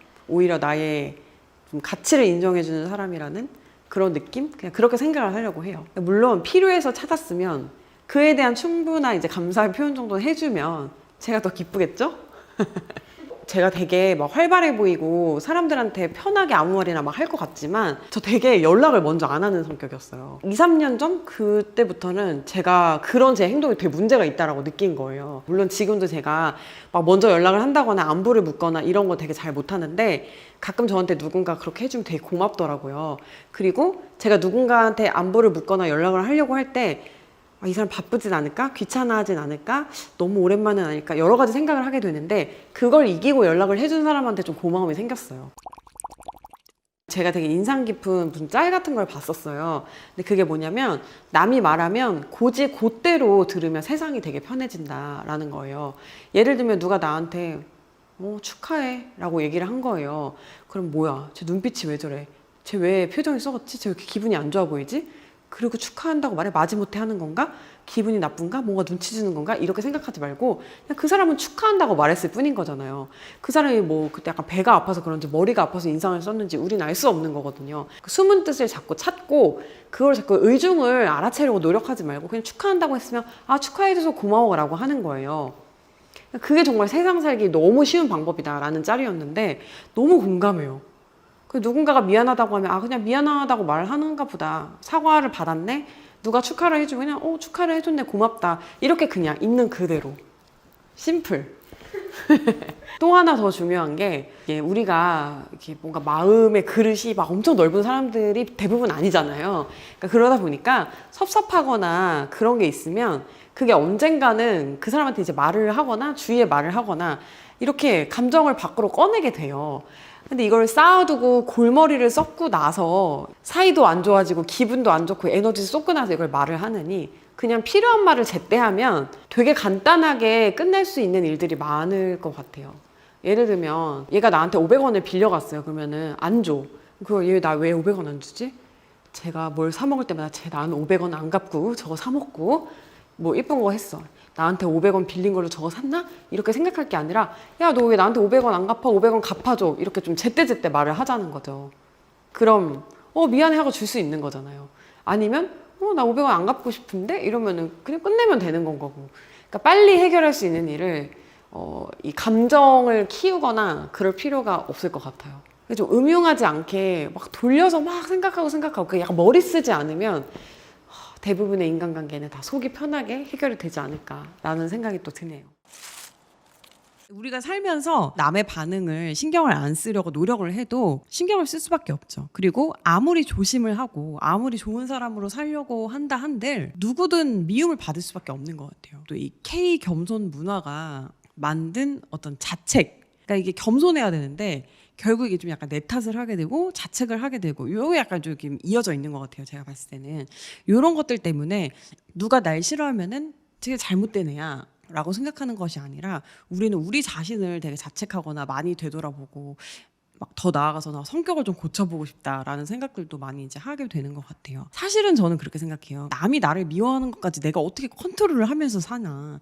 그냥 미워하면 미워하는 대로. 그리고 그게 좀 너무 심하다 싶으면 나를 한 번씩 좀 되돌아보고 자아성찰에 좀 시간을 가지고. 근데 내가 뭔가 명백히 잘못한 게 있는 게 아니라면 그냥 안티는 어느 정도 어쩔 수는 없다. 그런 말도 있잖아요. 사람이 10명이 있으면 한 명은 내가 무슨 짓을 해도 날 싫어하고 한 명은 나를 엄청 좋아하고 나머지는 나에게 관심이 없다. 뭐 이런 대충 이 숫자의 비율이 맞는지 모르겠는데 대충 이런 말이 있었던 것 같아요. 근데 저는 그 말이 너무나 맞는 말이라고 생각을 합니다. 남들이 너무 날 미워한다고 생각하는 것도 어떤 피해의식 내지는 자의식 과잉일 수 있어요. 그래서 이런 생각을 너무 많이 할 필요는 없지만 그래도 또 누구에게든 다 미움을 받을 수밖에 없는 행동들이 있거든요. 그래서 그런 건 우리가 좀 되돌아보고 또 피하면 좋으니까 오늘은 그런 이야기를 한번 나눠보겠습니다. 보통 이제 어떤 타입들을 재수없어 하는지 얘기가 나올 때마다 제가 좀 받아 적었어요. 최근에 되게 친구들이랑 많이 한 거는 일을 어떻게 하면 더 잘할까? 요즘 뭐가 유행이다. 약간 뭐 이런 이야기들 많이 하다 보니까 실체에 비해 포장이 과한 느낌, 실적이 과장돼 있는 경우 본능적으로 의심을 불러일으키게 되는 것 같다라는 이야기가 나왔습니다. 여러분들이 과자를 샀어요. 깠는데 7개밖에 안 들어있어. 봉지는 이만한데. 그런 경우 굉장히 분노를 하게 되죠. 그 7개의 맛이 어떤지, 그 7개가 얼마나 뭐 예쁜지 이런 거는 신경도 쓰지 않습니다. 포장이 과했다는 사실에 이제 굉장히 분노를 하게 되잖아요. 사람 역시도 마찬가지인 것 같아요. 요즘이 워낙 인스턴트 컨텐츠들이 많고 보여지지 않으면 팔리지 않는 시대입니다. 물건뿐만 아니고 사람 역시도 포장이 많은 것에 좌지우지하게 되는 것 같아요. 책만 봐도 내용보다도 표지가 예쁜 책, 제목이 좋은 책이 더 많이 팔린다고 하잖아요. 근데 그런 세태를 우리가 비판할 수만은 없지만 그래도 양심껏 알맹이는 있어야지. 너무 알맹이가 없으면 돈을 지불하고 혹은 그 시간을 들여서 그 사람을 알게 된 노력이 되게 헛수고가 된 것 같은 느낌이 들잖아요. 상당히 실망을 하고 비호감으로 그 사람 바라볼 수밖에 없게 되는 것 같아요. 더불어서 사람이 살다 보면은 촉이라는 게 있잖아요. 요즘엔 아주 이 촉이 멋있는 말로 발전을 했죠. 내가 지금 한 30몇 년간 살아온 어떤 빅데이터다. 그래서 사람이 이 본능적인 이 촉으로 빈수레는 알아보는 것 같아요. 이 속빈 감정은 알아볼 수밖에 없는 것 같아요. 저 사람 내가 봤을 때는 굉장히 뻥튀기가 돼 있는 것 같은데 근데 속지 않으려면 의심을 좀 해봐야 되겠는데 뒤에 뭐 있는 거 아니야? 혹은 다른 목적이 있는 거 아니야? 라는 식으로 이제 그 사람을 약간 경계하게 되고 의심을 하게 되는 것 같습니다. 차라리 포장이 멋없고 알고 보면 이렇게 알찬 사람이다. 그런 평가가 저는 더 좋은 것 같아요. 이건 뭐 취향에 따라 아니 그래도 팔리고 봐야지라고 이제 생각하는 분들도 계실 수 있지만 제가 만약에 물건을 파는 사람이라면 새로운 손님보다는 재구매하는 손님이 많은 편이 더 기분이 좋을 것 같거든요. 두 번째도 미움을 살 수밖에 없는 경우는 센스가 부족한 경우인데요. 여기서 말하는 센스는 뭐 행동 센스라든지 아니면 말 센스로 좀 한정을 지을 수 있을 것 같아요. 예를 들면 누가 옷을 너무 못 입는다고 해서 그 사람이 막 비호감이 되거나 미움을 받거나 그렇진 않잖아요. 물론 이제 막 굉장히 호감이거나 멋있어 보이거나 하지 않을 수는 있어도 그런 거는 이제 남한테 피해를 주는 행동이 아니기 때문에 저는 그런 센스는 자기 자유라고 생각을 합니다. 그런데 이제 이 말 센스라든지 행동 센스는 매너에 해당하는 부분이잖아요. 또 3대 금지 조항을 만들었는데 이것만 지켜도 그래 맞아 어디 가서 욕은 안 먹는 사람이 될 수 있을 것 같은데 첫 번째는 뭐냐면 여자한테 남자 닮았다고 하는 거 금지입니다. 어쨌든 생물학적인 특징이 다른데 좀 닮았다고 하는 거는 내가 남상인가? 뭐 이런 거 있잖아요. 상대로부터 좀 쓸데없는 고민이나 오해를 하게끔 할 수 있기 때문에 자기는 막 나 센스 있지? 막 이러면서 약간 막 드립이다라고 생각을 하고 하는데 요런 거 진짜 금지예요. 마찬가지로 개그 캐릭터 닮았다고 하는 거 요거 진짜 금지입니다. 개그맨들 말하는 게 아니고 개그 캐릭터 이 희화화가 된 이 캐릭터를 닮았다고 하는 게 뭐 그 사람 입장에서는 어떤 귀여운 이미지를 가지고 있거나 그 개그 캐릭터에 대해서 아니면 너무 웃겨서 호감일 수도 있지만 그냥 자기가 희화화되고 싶지 않은 나를 보고 사람들이 그런 생각을 하지 않았으면 좋겠는 사람들도 굉장히 많거든요. 입장 바꿔서 맹구 닮았어 하하하 막 영구 닮았어 하하 막 이러면 기분 좋을 사람 없잖아요. 요즘 사람들 영구 모르나? 어머 어떡하지? 스폰지밥에 징징이 닮았어 이런 거. 너무 귀엽잖아요, 징징이는. 그러니까 이런 뜻으로 말했지만 뭐? 징징이? 내 코가 막 이렇게 된 거야? 내 지금 머리가 큰 거야? 막 이런 식으로 그러니까 오해할 수 있잖아요 이런 거. 그러니까 그런 거는 닮았다고 하기 없기. 그리고 마지막 세 번째 금지는 동물 닮았다고 하는 거를 좀 약간 가려서 하기입니다. 어떤 동물을 가려야 하는지는 입장 바꿔보면 여러분들 아실 거예요. 막 킹콩 닮았어 막 이러면은 기분 좋을 사람이 어디 있습니까? 하지만 괜찮은 동물은 고양이 닮았어. 강아지 같아. 막 개 같아 안 되고 강아지 같아. 그리고 토끼 닮았어. 뭐 다람쥐 같아. 뭐 이런 거 다 되게 귀여운 이미지가 있잖아요. 하지만 킹콩 닮았어. 막 하마 같아. 쥐새끼 같아. 그래. 그런 거는 진짜 안 돼요. 근데 그 사람이 닮은 사람이 있어요. 약간 이런 사람이 있지만 이걸 닮았다고 말을 해서 아하하하 하고 웃고 아야 너 센스 있다. 그거 어떻게 찾아냈어? 너 보는 눈 있다라고 해서 내가 듣는 칭찬의 크기가 이만큼이라면 상대방이 기분 나쁜 크기는 이만큼일 수 있어요. 물론 난 괜찮은데 아무렇지도 않아 라는 분들이 계실 수 있지만 안 괜찮은 사람들이 저는 더 많을 거라고 생각하거든요. 그래서 이런 것만 금지를 해도 이 못할 말은 많이 피할 수 있지 않을까 하는 생각이 듭니다. 말하기 전에 생각했나요? 그리고 이 센스가 없다는 거는 좀 또 이제 확장시켜서 이야기를 하자면 배려심이 부족하다는 것도 되는 거거든요. 이 배려심도 사실은 매너의 영역이에요. 예를 들면 이런 사람 있죠. 남의 집 가서 냉장고 문 휙휙 열어보는 사람. 남의 가방 막 뒤져보는 사람, 남의 서랍 막 열어보는 사람, 그리고 남이 딱 듣기 싫어하는 거 티나는데 그런 얘기 자기 궁금하다고 해서 막 계속 물어보는 사람, 이런 것도 굉장히 배려 없는 행동이잖아요. 당연히 자제하는 게 좋고 이런 거 하는 사람 누가 좋아해? 방탄이 해도 그런 행동은 용서해준다. 결혼하자는 뜻이지. 처음 한두 번 만났을 때는 이제 그렇게까지 그 사람이 싫지가 않은데 장기적으로 보기가 좀 어려운 사람은 첫 번째가 그러니까 모든 말에 다 부정적으로 대답하는 사람. 그리고 두 번째가 자기 합리화 너무 심한 사람. 야, 나 단백질 쉐이크 다이어트 하려고 라고 이야기를 해요. 근데 야, 단백질 많이 먹으면 단명한데 야, 근육돼지 되는 거 아니야? 왜 이렇게 초치는 사람들이 있잖아요. 모든 일에. 그리고 막 예쁜 옷을 사서 입고 가서 그 요즘 다 입고 다니잖아. 막 이런 식으로 말을 한다든가. 근데 보통 그런 사람들이 되게 신랄해서 약간 재밌거든요. 근데 장기적으로 보다 보면은 지치는 거예요. 얘한테는 무슨 얘기를 꺼내봤자 또 싫은 소리만 할 텐데 말을 말자. 이러면서 좀 별로가 되는 것 같아요. 그런 광고도 있었잖아요. 사람들은 잘난 사람을 좋아한다기보다는 행복한 사람을 좋아한다. 그 이유는 그 사람 옆에 있으면 행복 바이러스가 전파되기 때문이죠. 이것도 행복 바이러스 약간 센스 만점에 이은 이모 용어다. 행복 바이러스를 나도 옮고 싶거든. 부정적인 사람이 옆에 있으면 반대로 부정 바이러스가 나에게 오잖아요. 그리고 사람을 좋은 사람으로 바꾸긴 너무 어려운데 나쁜 사람을 바꾸기 너무 쉽거든. 부정의 힘이 좀 더 센 경우가 많아요. 그 똥물에 물 계속 넣어봤자 희석되기는 어렵지만 흰 물에 똥물 넣으면 금방 똥물이 되는 거거든. 그게 한 방울만 떨어져도 똥물이거든요. 똥똥똥 밟았네 똥 밟았네. 자, 그리고 또 이제 막 어떤 조직에서 정말 항상 미움을 받는 사람들을 보면은 이런 사람들이 또 있죠. 얌체 같은 사람, 몸살이고 이기적인 사람들.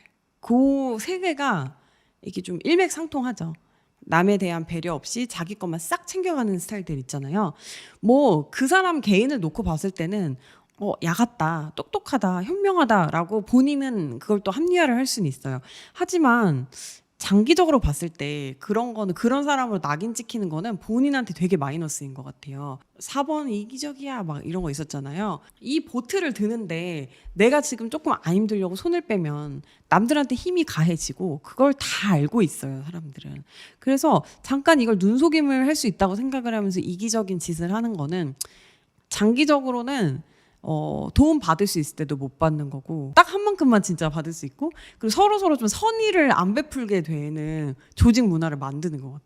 근데 이것도 착각하시면 안 되는 게 할 만큼 하고 그러니까 내 몫을 다 하고 나서 좀 개인주의적으로 하는 거랑은 이기주의랑은 달라요. 이기주의는 내 이익을 챙기기 위해서 남한테 약간이라도 피해를 주는 거거든요. 마지막으로 뭐 앞뒤 다른 사람들 이런 사람들도 사실은 좀 깨름직하죠. 우리 예전 영상에서도 자꾸 평가하는 듯이 이렇게 나를 쳐다보는 사람 그 사람을 만나면 찝찝할 수밖에 없다라고 이야기를 했는데 그냥 마찬가지인 것 같아요. 앞에서 나한테 웃는 낯으로 말을 해도 뒤에서 막 어마무시하게 막 소문을 부풀린다든가 안 좋은 식으로 얘기를 한다든가 하면은 좀 기분이 나쁘죠. 그리고 저는 앞에서 띠꺼운 사람보다도 그런 사람한테 더 배신감을 느껴요. 왜냐면은 좋은 낯으로 날 무장해제 시켰잖아. 그리고 뒤통수를 그렇게 친다고? 너무 기분 나쁜 것 같아. 저는 어릴 때는 그랬어요. 저한테 잘해주는 사람이 되게 좋은 사람이라고 생각을 했는데 지금은 그렇지 않은 것 같아요. 그냥 앞뒤가 똑같고 솔직하고 한결같은 사람 그런 사람이 좋은 사람인 것 같아요. 세상 살기 어려운데 숨어있는 의도나 뒤에서 저 사람이 어떻게 할 수도 있으니까 조심해야지라는 생각까지 하면서 사람을 대하는 거 너무 피곤하잖아요. 저도 생각을 해보면은 남자친구랑 그리고 남편에게 엄청나게 의존을 했던 때가 있었어요. 특히 그냥 좀 제 자존감이 떨어졌을 때 있잖아요. 그냥 내가 나로서 좀 만족을 하지 못했던 그런 순간에는 그래도 성실하게 사회에서 일을 잘하고 있는 남편이 내 옆에 있다는 게 어떤 보호막처럼 느껴지기도 했었고요. 그리고 또 때로는 내가 어떤 회사에 다니고 있는데 어떤 직책 이런 게 나를 그냥 표현하는 말이 되어서 그런 게 이제 나의 자존심을 지켜준다고 생각을 했던 때도 있었던 것 같아요. 그렇게 생각을 하는 것 자체는 좋은데 거기에 의존을 해버리면 그때부터는 좀 내 발전이 없는 사람이 되는 것 같아요. 이 의존이라는 걸 좀 다시 한번 설명을 하자면 다른 것에 의지하여 존재함이야. 그러니까 스스로 존재할 수 없다는 건 거잖아요. 의지를 해야만 존재하는 게 바로 의존이에요. 나를 설명해 줄 수 있었던 남편, 뭐 직업, 직책 이제 이런 게 다 사라지고 나면 그리고 나면 내가 아무것도 안 남고 내가 쓸모없게 느껴진다? 이러면은 그것에 의존을 하고 있었던 게 맞는 것 같아요. 저는 사실 결혼 초에 이런 의존 문제가 좀 있었어요. 살짝 저는 약간은 도피성 결혼도 좀 있긴 있었거든요. 그러니까 이쯤 되면은 결혼하면 딱 좋은 나이다 라는 사회적인 압박도 있었고 커리어적으로도 내가 생각보다 그렇게 또 잘 풀리지가 않는 거예요. 여기에서 내가 결혼을 하면 한번 뭔가 환기가 될 것 같고 내가 마음에 들지 않는 이 커리어로 나를 설명을 하기가 싫으니까 이제 다른 뭔가 명함이 필요했던 것 같아요. 물론 이제 사랑을 했고 결혼을 하고 싶어서 한 거지만 그래도 한 10% 정도는 약간 그런 도피성 결혼에 목적이 있지 않나 저도 그냥 그렇게 생각을 해요. 지금 돌아보니까 그래요. 그때는 몰랐어요. 이렇게 결혼을 하다 보니 다른 무엇보다도 제 삶에 결혼이 우선인 거예요. 행복한 결혼 관계가 우선인 건 너무 좋은 일인데 그게 아니고 그냥 이 결혼했다는 사실이 있잖아요. 그리고 이 남편이 제 세계, 제 우주의 전부가 되는 거예요. 자, 그러니까 어떻게 되냐면 내가 사회적으로 성공하고 싶은 욕구 좌절됐죠? 남편이랑 결혼했잖아요. 남편을 통해서 그걸 좀 자꾸 이루고 싶은 거예요. 그러니까 남편이 예를 들면 회사에서 뭐 좀 힘들었다, 일하는데 뭐가 좀 안 좋았다, 뭐 이런 식으로 얘기를 하면 막 화가 나는 거예요. 왜 내 꿈도 같이 이뤄주지 않아? 이런 식으로 화가 정말 나기 시작하는 거예요. 나는 성숙하고 강하고 어른이고 싶잖아요. 근데 내가 그렇지 못하는데 그걸 남편이 자꾸 수용을 하는 거야. 저만 의존한 거 아니에요. 저희 남편도 이제 저한테 의존을 했는데 이제 남편은 저한테 또 요구를 하는 게 뭐냐면 재미있게 살 것을 자꾸 요구하는 거예요. 자기가 살지 못한 그 재미있는 삶 네가 대신 살아내야 된다. 너는 지금 시간도 자유롭게 쓰면서 이것도 못하냐? 너는 지금 이렇게 즐거워하지 않냐? 너는 이렇게 행복해하지 않냐? 나한테 최선을 다해서 즐거워하면서 가라고 이제 또 약간 그걸 강요를 하게 되는. 그러니까 만약에 각자의 삶에서 각자가 그거를 해결을 했다면 서로에게 그렇게 부담을 주지 않았을 거 아니에요? 또 우리 왜 연애할 때도 서로 의존적인 경우 굉장히 많잖아요. 뭐 이건 또 개인차가 있겠지만 저는 20대 초반에 되게 정신적으로 성숙하지 않았거든요.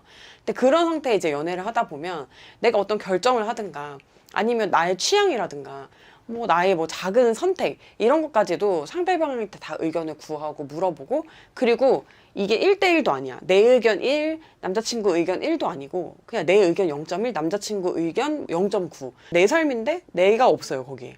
그리고 요즘에는 또 뭐 남녀 뭐 이런 거를 떠나가지고 사회적인 의견에 의존하는 경우가 진짜 많은 것 같아요. 우리가 뭐 영화 하나를 보더라도 네이버 평점 막 이런 거 찾아가지고 보고 배민 시킬 때도 별점 높은 거 이렇게 시키게 되고 너무 그게 좀 말이 안 된다고 생각을 하는 게 대부분 사람들이 이제 그렇게 생각하는구나. 나도 실패하지 않으니까 그런 걸 선택하는 건 이해가 되지만 이 사람들이 어떤 사람인지 모르잖아요. 신뢰할 만한 누군가가 평가한 게 아닌데도 그거를 신뢰하는 것 자체가 되게 모순이라는 생각이 또 들기도 해요. 뿐만 아니고 우리가 사실 SNS에 뭐 사진 업로드하고 이런 것도 그냥 거기에서 끝나면 괜찮은데 거기에서 막 좋아요 숫자나 댓글 숫자 막 이런 거 보고 좌절하거나 기분 나쁘거나 이것도 사실은 상대방의 반응에 굉장히 의존하는 게 아닌가 이런 생각을 해봅니다. 어쨌든 뭐 사회적으로 환경적으로 지금 되게 주체적이기 쉽지 않은 그런 세상 속에서 우리가 살고 있다고 봐요. 근데 이럴수록 우리가 더 본질에 좀 더 집중을 해가지고 살아남아야 되지 않겠어요? 그래서 이 책에 그런 게 나와 있어요. 관계에서 의존하는 그런 것들이 나와 있고 그게 어디에서 비롯이 되는지에 대해서 나와 있으니까 뭔가 관련하여 고민을 가지신 분들이 자기와 뭐 비슷한 사례를 발견하실 수도 있을 것 같아요. 우리가 이렇게 의존성에서 벗어나서 좀 주체적이고 그리고 좀 스스로 자립하는 심리적으로 자립하는 게 되게 중요한 이유는 그런 거예요. 결국에는 그게 행복과 직결이 돼 있기 때문이에요. 저는 그렇게 생각해요. 모든 불행이 되게 나답지 않은 것에서 비롯된다고 생각을 해요. 내가 그렇게 좋아하지도 않는 로제 떡볶이가 유행한다고 해서 먹으면 만족감이 있나요? 아니죠. 남들이 다 아니라고 해도 내가 진짜 좋아하는 짜장 떡볶이를 먹어야 행복한 거잖아요. 이게 너무 의존적인 삶에 익숙해지다 보면은 내가 진짜 뭘 원하는지 그리고 진짜 내가 어떤 걸 할 때 행복한지 이런 것조차도 굉장히 흐려지게 되는 것 같아요. 그래서 빠르게 이런 의존, 중독에서 벗어나셨으면 좋겠습니다.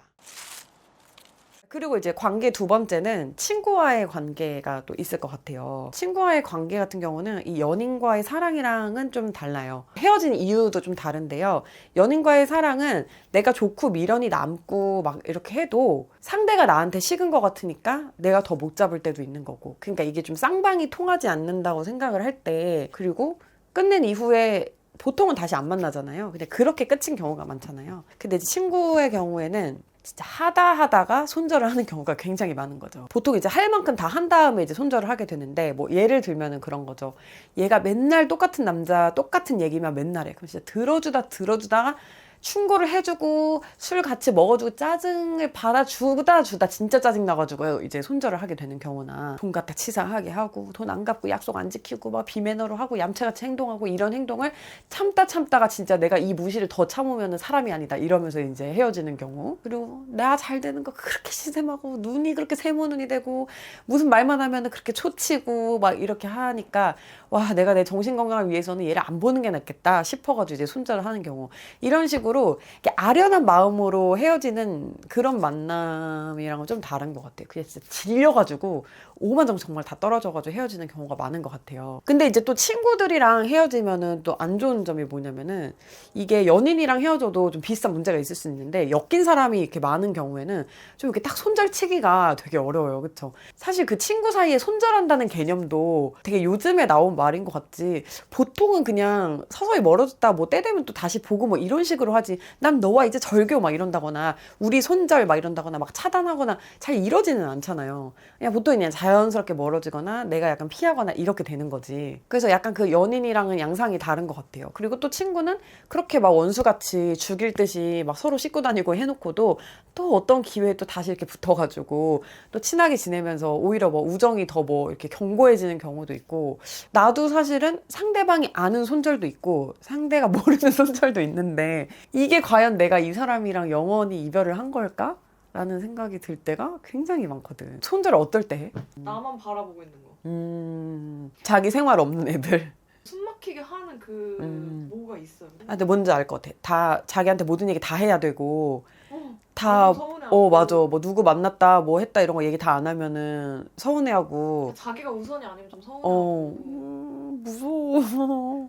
나는 그것도 난 또 좀 싫더라. 자기 남자친구나 남편 자꾸만 싫어. 보게 하는 게 나는 불편하고 싫을 수 있잖아. 그리고 난 내 얘기는 내 친구한테만 하고 싶지 그 남편이나 남자친구한테 안 하고 싶은데 그러니까 자꾸 그런- 내 얘기 공유하는 것도 싫고 좀 이렇게 멀어지게 되는 친구 유형을 생각을 해봤는데요.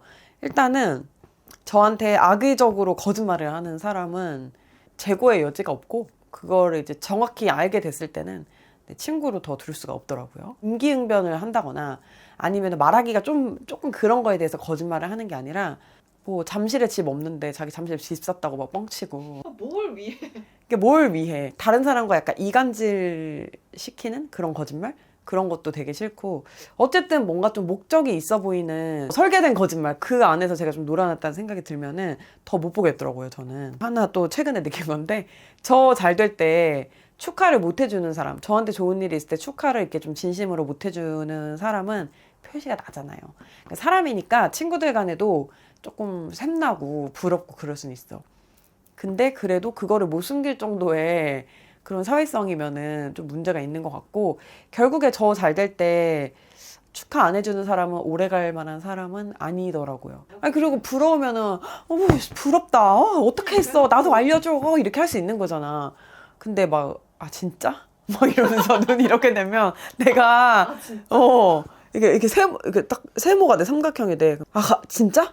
아 왜? 막 이러면서 세모눈이 되면은 내가 어떻게 그거를 걔를 볼 때마다 그 눈이 너무 생각나가지고 친구 할 수가 없더라고. 그리고 반대로도 그래요. 그러니까 제가 만약에 어떤 친구한테 좋은 소식이 들렸어요. 근데 전 보통 그냥 이렇게 약간 감흥이 없거든요. 아, 잘 됐네? 아, 그렇구나. 약간 이러고 넘어가는데 만약에 그게 내가 미칠 듯이 막 심장이 두근거리면서 불어. 그러면 아, 내가 얘를 좀 진심으로 친구로 생각한 게 아니라 좀 다르게 보고 있었나? 이렇게 좀 반성을 하게 되거든요. 그리고 진짜 너무 샘나면은 막 축하도 못 해주잖아. 그러면은 그런 관계도 좀 이렇게 오래 못 가는 것 같고요. 그리고 또 이제 손절을 또 할 수밖에 없는 유형은 이제 입이 굉장히 싼 사람들. 그러니까 내가 생각했을 땐 되게 개인적인 영역이고 이거 비밀이야 라고 말 안 해도 비밀인 영역의 이야기까지 약간 못 가리고 하는 사람이면은 그런 사람은 더 뭘 얘기하기가 좀 그렇기 때문에 다시 안 보게 되더라고요. 그래서 저는 이제 연인이랑 헤어졌을 때는 좀 그리움의 감정이 되게 컸다면은 친구랑 헤어지면은 좀 뭔가 배신감이나 막 분하거나 막 지긋지긋하거나 악감정이 되게 컸던 것 같아요. 그래서 오히려 지나간 연인을 떠올린 게 너무 오래돼서 그런지 모르겠는데 그런 걸 이렇게 생각을 할 때보다 나랑은 끊어진 인연, 그러니까 나랑 정말 멀어진 친구에 대해서 생각할 때 마음이 훨씬 더 불편했었거든요. 근데 제가 최근에 그 무슨 책을 읽었어요. 밀리의 서재에서 이게 인스타툰을 그리시는 작가님이 책을 이제 수필집을 낸 건데 취향의 기쁨이라는 책이에요. 근데 이제 거기에 추억이 남아있어서 참 다행이야 이러면서 이런 만화가 있었어요. 언젠가는 내가 좋아하고 또 내가 많은 거를 공유했던 사람들이잖아요. 그 사람들이 분명히 손절이라는 말을 쓰었다는 거는 관계가 그만큼 돈독했다는 뜻일 거예요. 우리가 별로 친하지 않는 그냥 지인 정도의 사람과 손절을 할 일은 별로 없잖아요. 나의 모든 거를 다 말하고 나의 마음을 주고 또 나와 많은 걸 공유했던 친구라는 뜻이잖아요. 그 사람들도 분명히 나의 좋은 모습도 있었겠지만 싫은 모습도 많이 참아줬을 거고 나한테 되게 서운했던 것도 있을 텐데 어쨌든 그때 우리가 서로 좋아할 당시 그 시간을 함께 해줬고 좋은 추억을 많이 남겨줬고 또 이 사람으로 인해서 내가 또 성장을 했잖아요. 뭐 싫은 점을 보면서 저러지 말아야 다짐을 했다든가 아니면 뭐 정말 위안을 받아서 힘을 냈다든가 그래서 그냥 그때 그 시간을 같이 해준 게 고맙다 이렇게 생각을 하는 게 참 좋은 것 같아요. 그리고 그렇게 생각을 하고 나서 이렇게 끊어졌던 친구들을 이렇게 다시 되돌아보니까 그냥 좀 정리가 오히려 돼요. 진짜 정리, 진짜 손절은 그 미운 마음까지 없어지는 게 그게 손절인 것 같아요. 오히려 막 악감정으로 부글부글 되는 건 오히려 좀 미움이 남은 거 혹은 막 진짜 이상한 사람이었거나 그런 것 같고 네, 저는 그래서 이렇게 조금 마음을 다스리고 있습니다. 반대로 내가 어떤 친구한테 손절을 당할 수 있는 거잖아요. 나의 어떤 못난 모습 때문에 저 친구가 너무 힘들어서 손절할 수도 있는 거고, 아니면 내가 너무 잘나서 저 친구가 나를 너무 부러워서 이제 못 보겠어가지고 손절할 수도 있는 거고. 근데 이런 생각은 보통 정신승리인 경우가 많아요. 막 부럽다고 손절까지 하지는 잘 않지 않아? 그치. 그건 정신승리인 경우가 많아요. 그래서 근데 내가 손절을 당한 경우에도 그렇게 생각하면 될 것 같아요. 아니, 어떠한 이유 때문에 저 친구가 이제 더 이상은 나와 친구를 하고 싶지 않아 하지만 그래도 그때 내 곁을 지켜주고 나와 좋은 시간을 함께 해줘서 참 고맙다. 겁나 성숙하지 뭐야. 이런 식으로 마음 정리가 되면은, 예를 들어 제3자가 너 요즘 볼이랑은 잘 안 지내? 그러면은 옛날에 진짜 친하게 지냈었는데 요즘은 그렇네, 이렇게 말을 오히려 할 수 있을 것 같은데, 악감정이 남아있으면은 걔 왜? 나한테 걔 얘기도 하지 마. 급발진해가지고 그 제3자는 별 뜻 없이 말한 건데 또 그 사람 민망하게 할 수도 있는 거잖아요. 내가 일단 내 마음을 잘 다스리는 게 좋을 것 같아요. 제가 또 인간관계에 대해서 스트레스를 안 받는 것 같고 되게 사교적이어 보이지만, 인간관계라든지 뭐 뭔가 인간사, 뭐 이 삼라만상에 대해서 굉장히 이제 좀 피곤해하는 또 그런 스타일이에요. 사회적으로는 외향적이지만 또 혼자서의 시간은 반드시 필요한, 두 개가 복합되어 있는 사람이라고 스스로를 느끼고요. 그리고 요즘에 되게 그런 분들이 많다고 하더라고요. 보리는 내가 봤을 때는 외향성인 것 같아. 그 기본적으로 사람을 좋아하고 사람이 무언가를 하는 거에 대해서 별로 스트레스 안 받아 하는 스타일. 근데 나는 이제 뭔가 예민하고 불편함이 많고, 내가 또 불편함이 많으니까 누군가를 만났을 때 과하게 이렇게 조금 배려를 하면서, 그러다 보니 이렇게 피로감이 많이 쌓여가지고 3일 쉬어줘야 되고, 일이 많아가지고 사람들을 맨날 만났으면은 친구는 이제 좀 또 한동안 있다 만나야 되고, 이런 식으로 혼자서 약간 이렇게 좀 아닥의 시간이 필요하다. 인간관계에서 스트레스를 별로 안 받으신다거나, 아니면 나는 사람들에게서 에너지를 얻는다, 사람들과 있을 때 시너지도 더 나고 배우는 게 많다라고 생각하시는 분들은 이 영상이 맞지 않으실 수도 있고요. 저처럼 인간관계를 되게 잘 해야 할 것 같긴 하고, 나도 뭔가 인싸가 되고 싶긴 하지만 난 왜 이렇게 피곤하지? 뭔가 마음 한구석에 좀 찝찝함이 남지? 이런 식으로 내가 외향적이지만은 않구나 라고 느끼시는 분들이 조금 공감을 많이 하실 수 있을 내용일 것 같습니다. 네, 이런 말이 있죠. 유유상종 is science. 영어 잘해 보였어?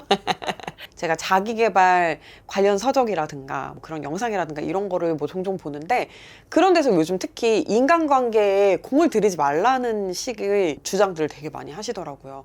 저는 꼭 그렇진 않다고 봐요. 인간관계는 반드시 필요하고요. 우리 생활을 하는 것에 익숙한 동물이고, 그게 이제 본질이잖아요. 사람이 이제 사람 사이에 있어야 하는 거는 맞는 것 같고, 사람은 또 사람으로 배우고 사랑으로 크고 사람으로 연마가 된다. 사람에게 있어서 가장 큰 자극은 사람이다 라고 생각을 합니다. 이제 이 인간관계는 정말 필요로 한 건데, 인간관계에 공을 들이지 말라고 하는 거는 이유가 있는 거죠. 지나치게 어떤 일의 본질보다는 인간관계를 통해서 그걸 풀어가려고 하는 사람들이 많고, 실제로 내가 무엇을 해야 하는데 그 일을 하기보다는 사람들과 교류하면서 보내는 시간이 너무 많은 거예요. 그래서 이제 그런 측면에서만 이제 이야기를 해볼게요. 유유상종의 사이언스라고 하는 이유는 저를 봐도 그래요. 서로 관심사가 비슷하거나 뭐 성향이 좀 맞거나 이런 사람들끼리 뭉치는 것 같아요. 제가 이렇게 주변을 둘러봐도 이렇게 결이 되게 안 맞는 사람들끼리 특별히 이해관계가 없이 친하게 오랫동안 잘 지내는 일은 없더라고요. 잘 안 맞았던 사람들도 뭐 어쩌다 이렇게 뭉치다 보니 좀 비슷해지는 경우도 있는 것 같아요. 자, 여러분들 잘 생각을 해보세요. 지난 한 석 달간 만난 사람들을 이렇게 종합을 해보세요. 그리고 그 사람들과 나를 놓고 한번 이렇게 비교를 해보세요. 뭔가 비슷하지 않나요? 비슷하지 않다고 느끼시더라도 남들은 비슷하다고 느낄 확률이 높을 것 같아요. 나와 가까운 친구 5명의 평균이 나다라는 말이 있어요. 저는 그 말을 듣고 엄청나게 충격을 좀 받았고, 사람을 정말 골라서 잘 만나지 않으면 내가 불필요한 영향까지 많이 받을 수밖에 없겠다라는 생각이 들었어요. 우리가 그냥 정말 우리 생각대로 사는 건 아니잖아요.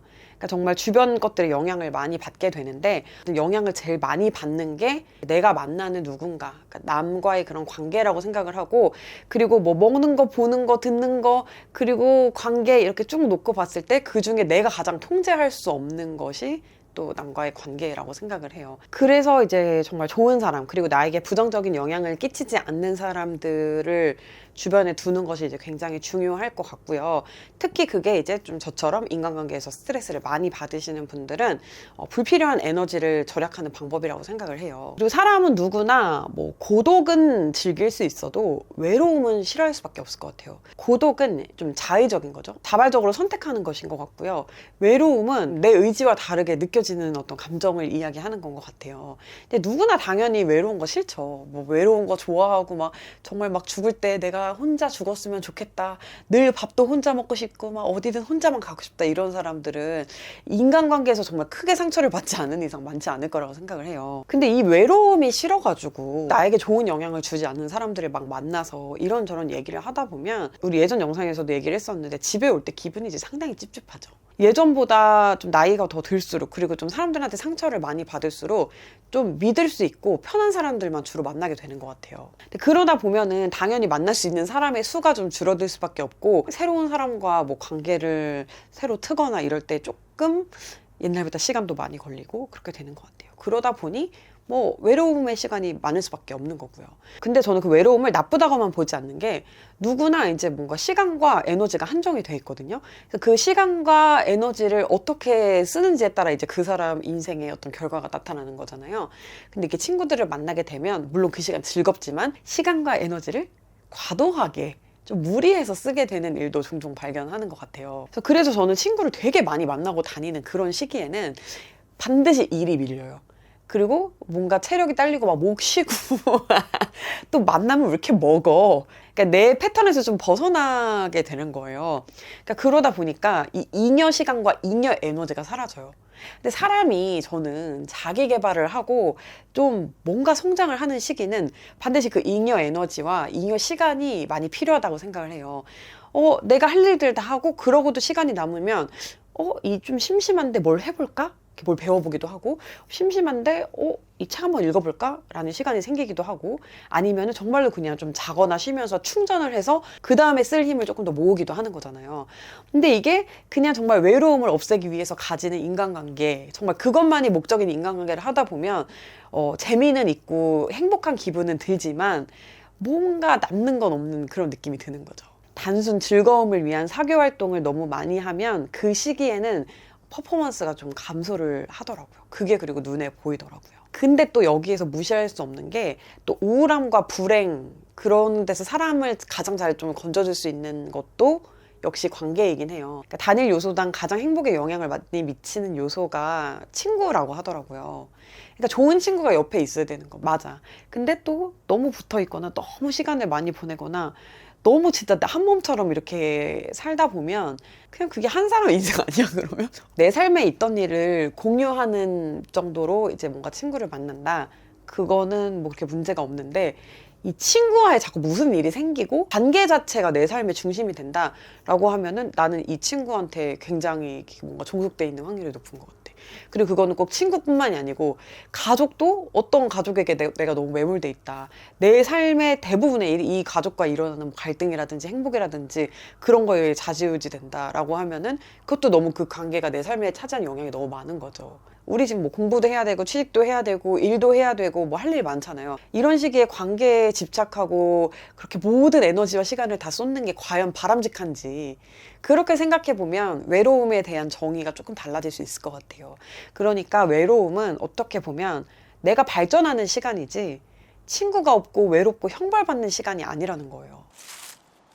사람들이 이제 잘못 생각하는 게 우리가 이제 뭐 무리해서 생활하는 동물이고 사회적 동물이고 이렇다고 해서 그게 삶의 전부는 아닌 것 같거든요. 저는 분명히 제가 구상하는 저만의 세계가 있는 거고 그걸 나눌 사람이 있는 게 좋은 것 같아요. 뭐 노년에 나중에는 생각이 어떻게 바뀔지 모르겠는데요. 그냥 지금은 그래요. 분명히 저는 밥 벌어 먹고 살아야 되는데 친구 챙기고 막 친구 밥 먹었는지 챙기고 친구 막 뭐 친구 그것도 한 명 두 명 아니고 막 진짜 여러 명 이러다 보면은 나는 시간이 너무 없을 것 같고 그런 에너지가 사실 있지도 않고 혼자 있는 그 외로움을 때우기 위해서 누구를 그냥 집어넣는 거에 가깝게 되는 게 아닌가 하는 생각이 들어요. 평소에는 저도 친구를 좀 자주 만나는 편이에요. 스트레스를 푸는 방법 중에 하나가 이제 친구를 만나서 수다를 떠는 건데 그럼에도 불구하고 제가 뭔가 어떤 새로운 프로젝트, 뭐 빅 프로젝트를 앞두고 있다라고 하면은 좀 일부러 약속을 안 잡고 일부러 좀 만남을 자제하는 편이에요. 말을 함으로써 약간 내가 이미 이걸 했나? 라는 좀 착각이 들면서 이 행동을 조금 더 강력하게 좀 이끌어가지 못하는 거, 그런 일이 생길 수 있고,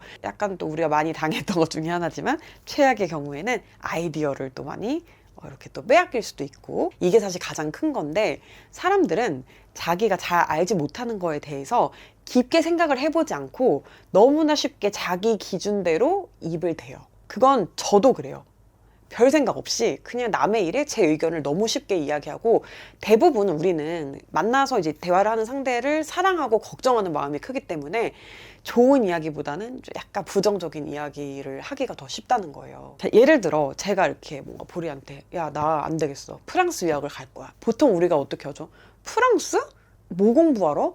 요즘 프랑스 유학 잘 안 가지 않아? 막 이러면서 내 상식으로는 이해가 되지 않고, 나는 저 사람이 왜 거길 가고 싶고 어떤 목적을 가지고 가는지 모르기 때문에 내 기준에 쉽게 이렇게 걱정 반 초치기 반으로 입을 자꾸 대게 되는 거예요. 근데 이 말이 굉장히 새겨들을 가치가 있는 말인가 생각해 보면은, 나보다 내 인생에 대해서 소중하게 생각하는 사람이 있을까요? 없어요. 하다못해 부모님조차도, 나를 사랑하는 부모님조차도 그냥 자기 상식선에서밖에 나한테 이야기를 해줄 수 없는 거고, 그리고 약간은 내가 얘를 떨어뜨려 놓기 싫다라는 뭔가 나의 이익이 좀 반영이 돼가지고 이야기를 할 수 있는 거죠. 하물며 이제 뭐 부모님 아닌 뭐 가족, 형제, 친구들 뭐 오죽하겠습니까? 다 내 기준에서밖에 이야기를 할 수 없는 거고, 내 상식에서 납득이 안 가면 으잉? 하면서 이제 받아칠 수밖에 없는 거고, 부정적인 이야기를 하기가 더 쉬운 거죠. 이 모든 게 정말 다 나를 사랑하는 사람들, 내 주변에 있는 사람들이 나를 걱정해서 사실 해주는 말이고, 그래서 벌어지는 일들이지만 내가 하는 일에 도움이 될까요? 라고 생각을 해보면 뭐 아닐 확률이 저는 뭐 반 이상이라고 봅니다. 자기 의견대로 가는 게 맞는 것 같아요. 그리고 뭐 거기에 있었던 즐거움, 어려움, 그럼 뭐 후기 이런 건 이제 또 친구들이랑 나눌 수가 있는 거겠죠. 내 삶은 내 거고요. 내 인생은 내가 결정하고요. 그 책임도 내가 지는 거예요. 주변 사람들한테 좋은 얘기를 들으면 할 거고 안 들으면 안 할 거예요. 이 사람이 시키는 대로 살 거면 난 이 사람 꼭두각시고 이 사람 인생 살아주는 거지 내 인생이 아닌 거잖아요. 그러니까 그게 좀 전제가 되어야 할 것 같습니다. 물론 저도 막 이렇게 막 뭔가 인싸들끼리 막 이렇게 어울리는 거 보면 약간 이기고 싶기도 하고, 이제 외로울 때 뭐 외로우면은 뭐 좋지. 그럼 그 시간에 난 다른 거 하면 되는 걸. 뭐 외롭다고 해서 내가 뭐 죽나? 그런 것도 절대 아니고, 그냥 외로움을 좀 뭔가 부정적으로 바라보기보다는 저는 그냥 저의 시간이 생겼다. 내가 발전할 시간이 생겼다. 나만의 뭐 생각, 나만의 세계 이런 걸 만들 시간이 생겼다. 이렇게 좀 긍정적으로 생각하시는 걸 권해요. 저도 그런 식으로 약간 왕따당할 때 이겨내고 있어요. 그리고 이제 인간관계에 대해서도 그런 거 생각해 두셨으면 좋겠어요. 누구나 사람이 이제 안 그런 것 같아도 되게 다 이기적이거든요. 다 자기 이득을 생각할 수밖에 없어요. 내가 얘한테 돈을 뭐 빼먹어야지, 뭐 해야지가 아니고 그냥 정서적인 이득 있잖아요. 내가 얘한테 되게 중요한 사람이 되고 싶다든가, 얘가 다른 사람들보다 나랑 더 친했으면 좋겠다라든가 뭐 등등, 이렇게 좀 다 자기 위주로 생각을 할 수밖에 없단 말이에요. 그러니까 우리가 서로 사랑하고 좋아하고 너무 잘 맞아서 만나는 관계들은 다 맞아요. 가족, 연인, 친구 다 맞는데 그냥 이거의 결정권은 상대방한테 넘겨주면 안 되는 것 같아요. 사람은 모두 다 서로 다른 의도를 가지고 있고, 또 그리고 그걸 표현하는 방식이 다 다를 수밖에 없어요. 그래서 인간관계 자체가 이런 오해를 전제로 하고 있다고 저는 생각을 해요. 근데 그렇기 때문에 더 이제 뭔가 내 삶은 좀 뭔가 남에게 의존하지 않고 내 거를 이렇게 지켜가는 게 필요하고, 그리고 그러려면은 반드시 저는 외로움이 동반될 수밖에 없다라고 생각을 합니다. 내 인생은 내 거,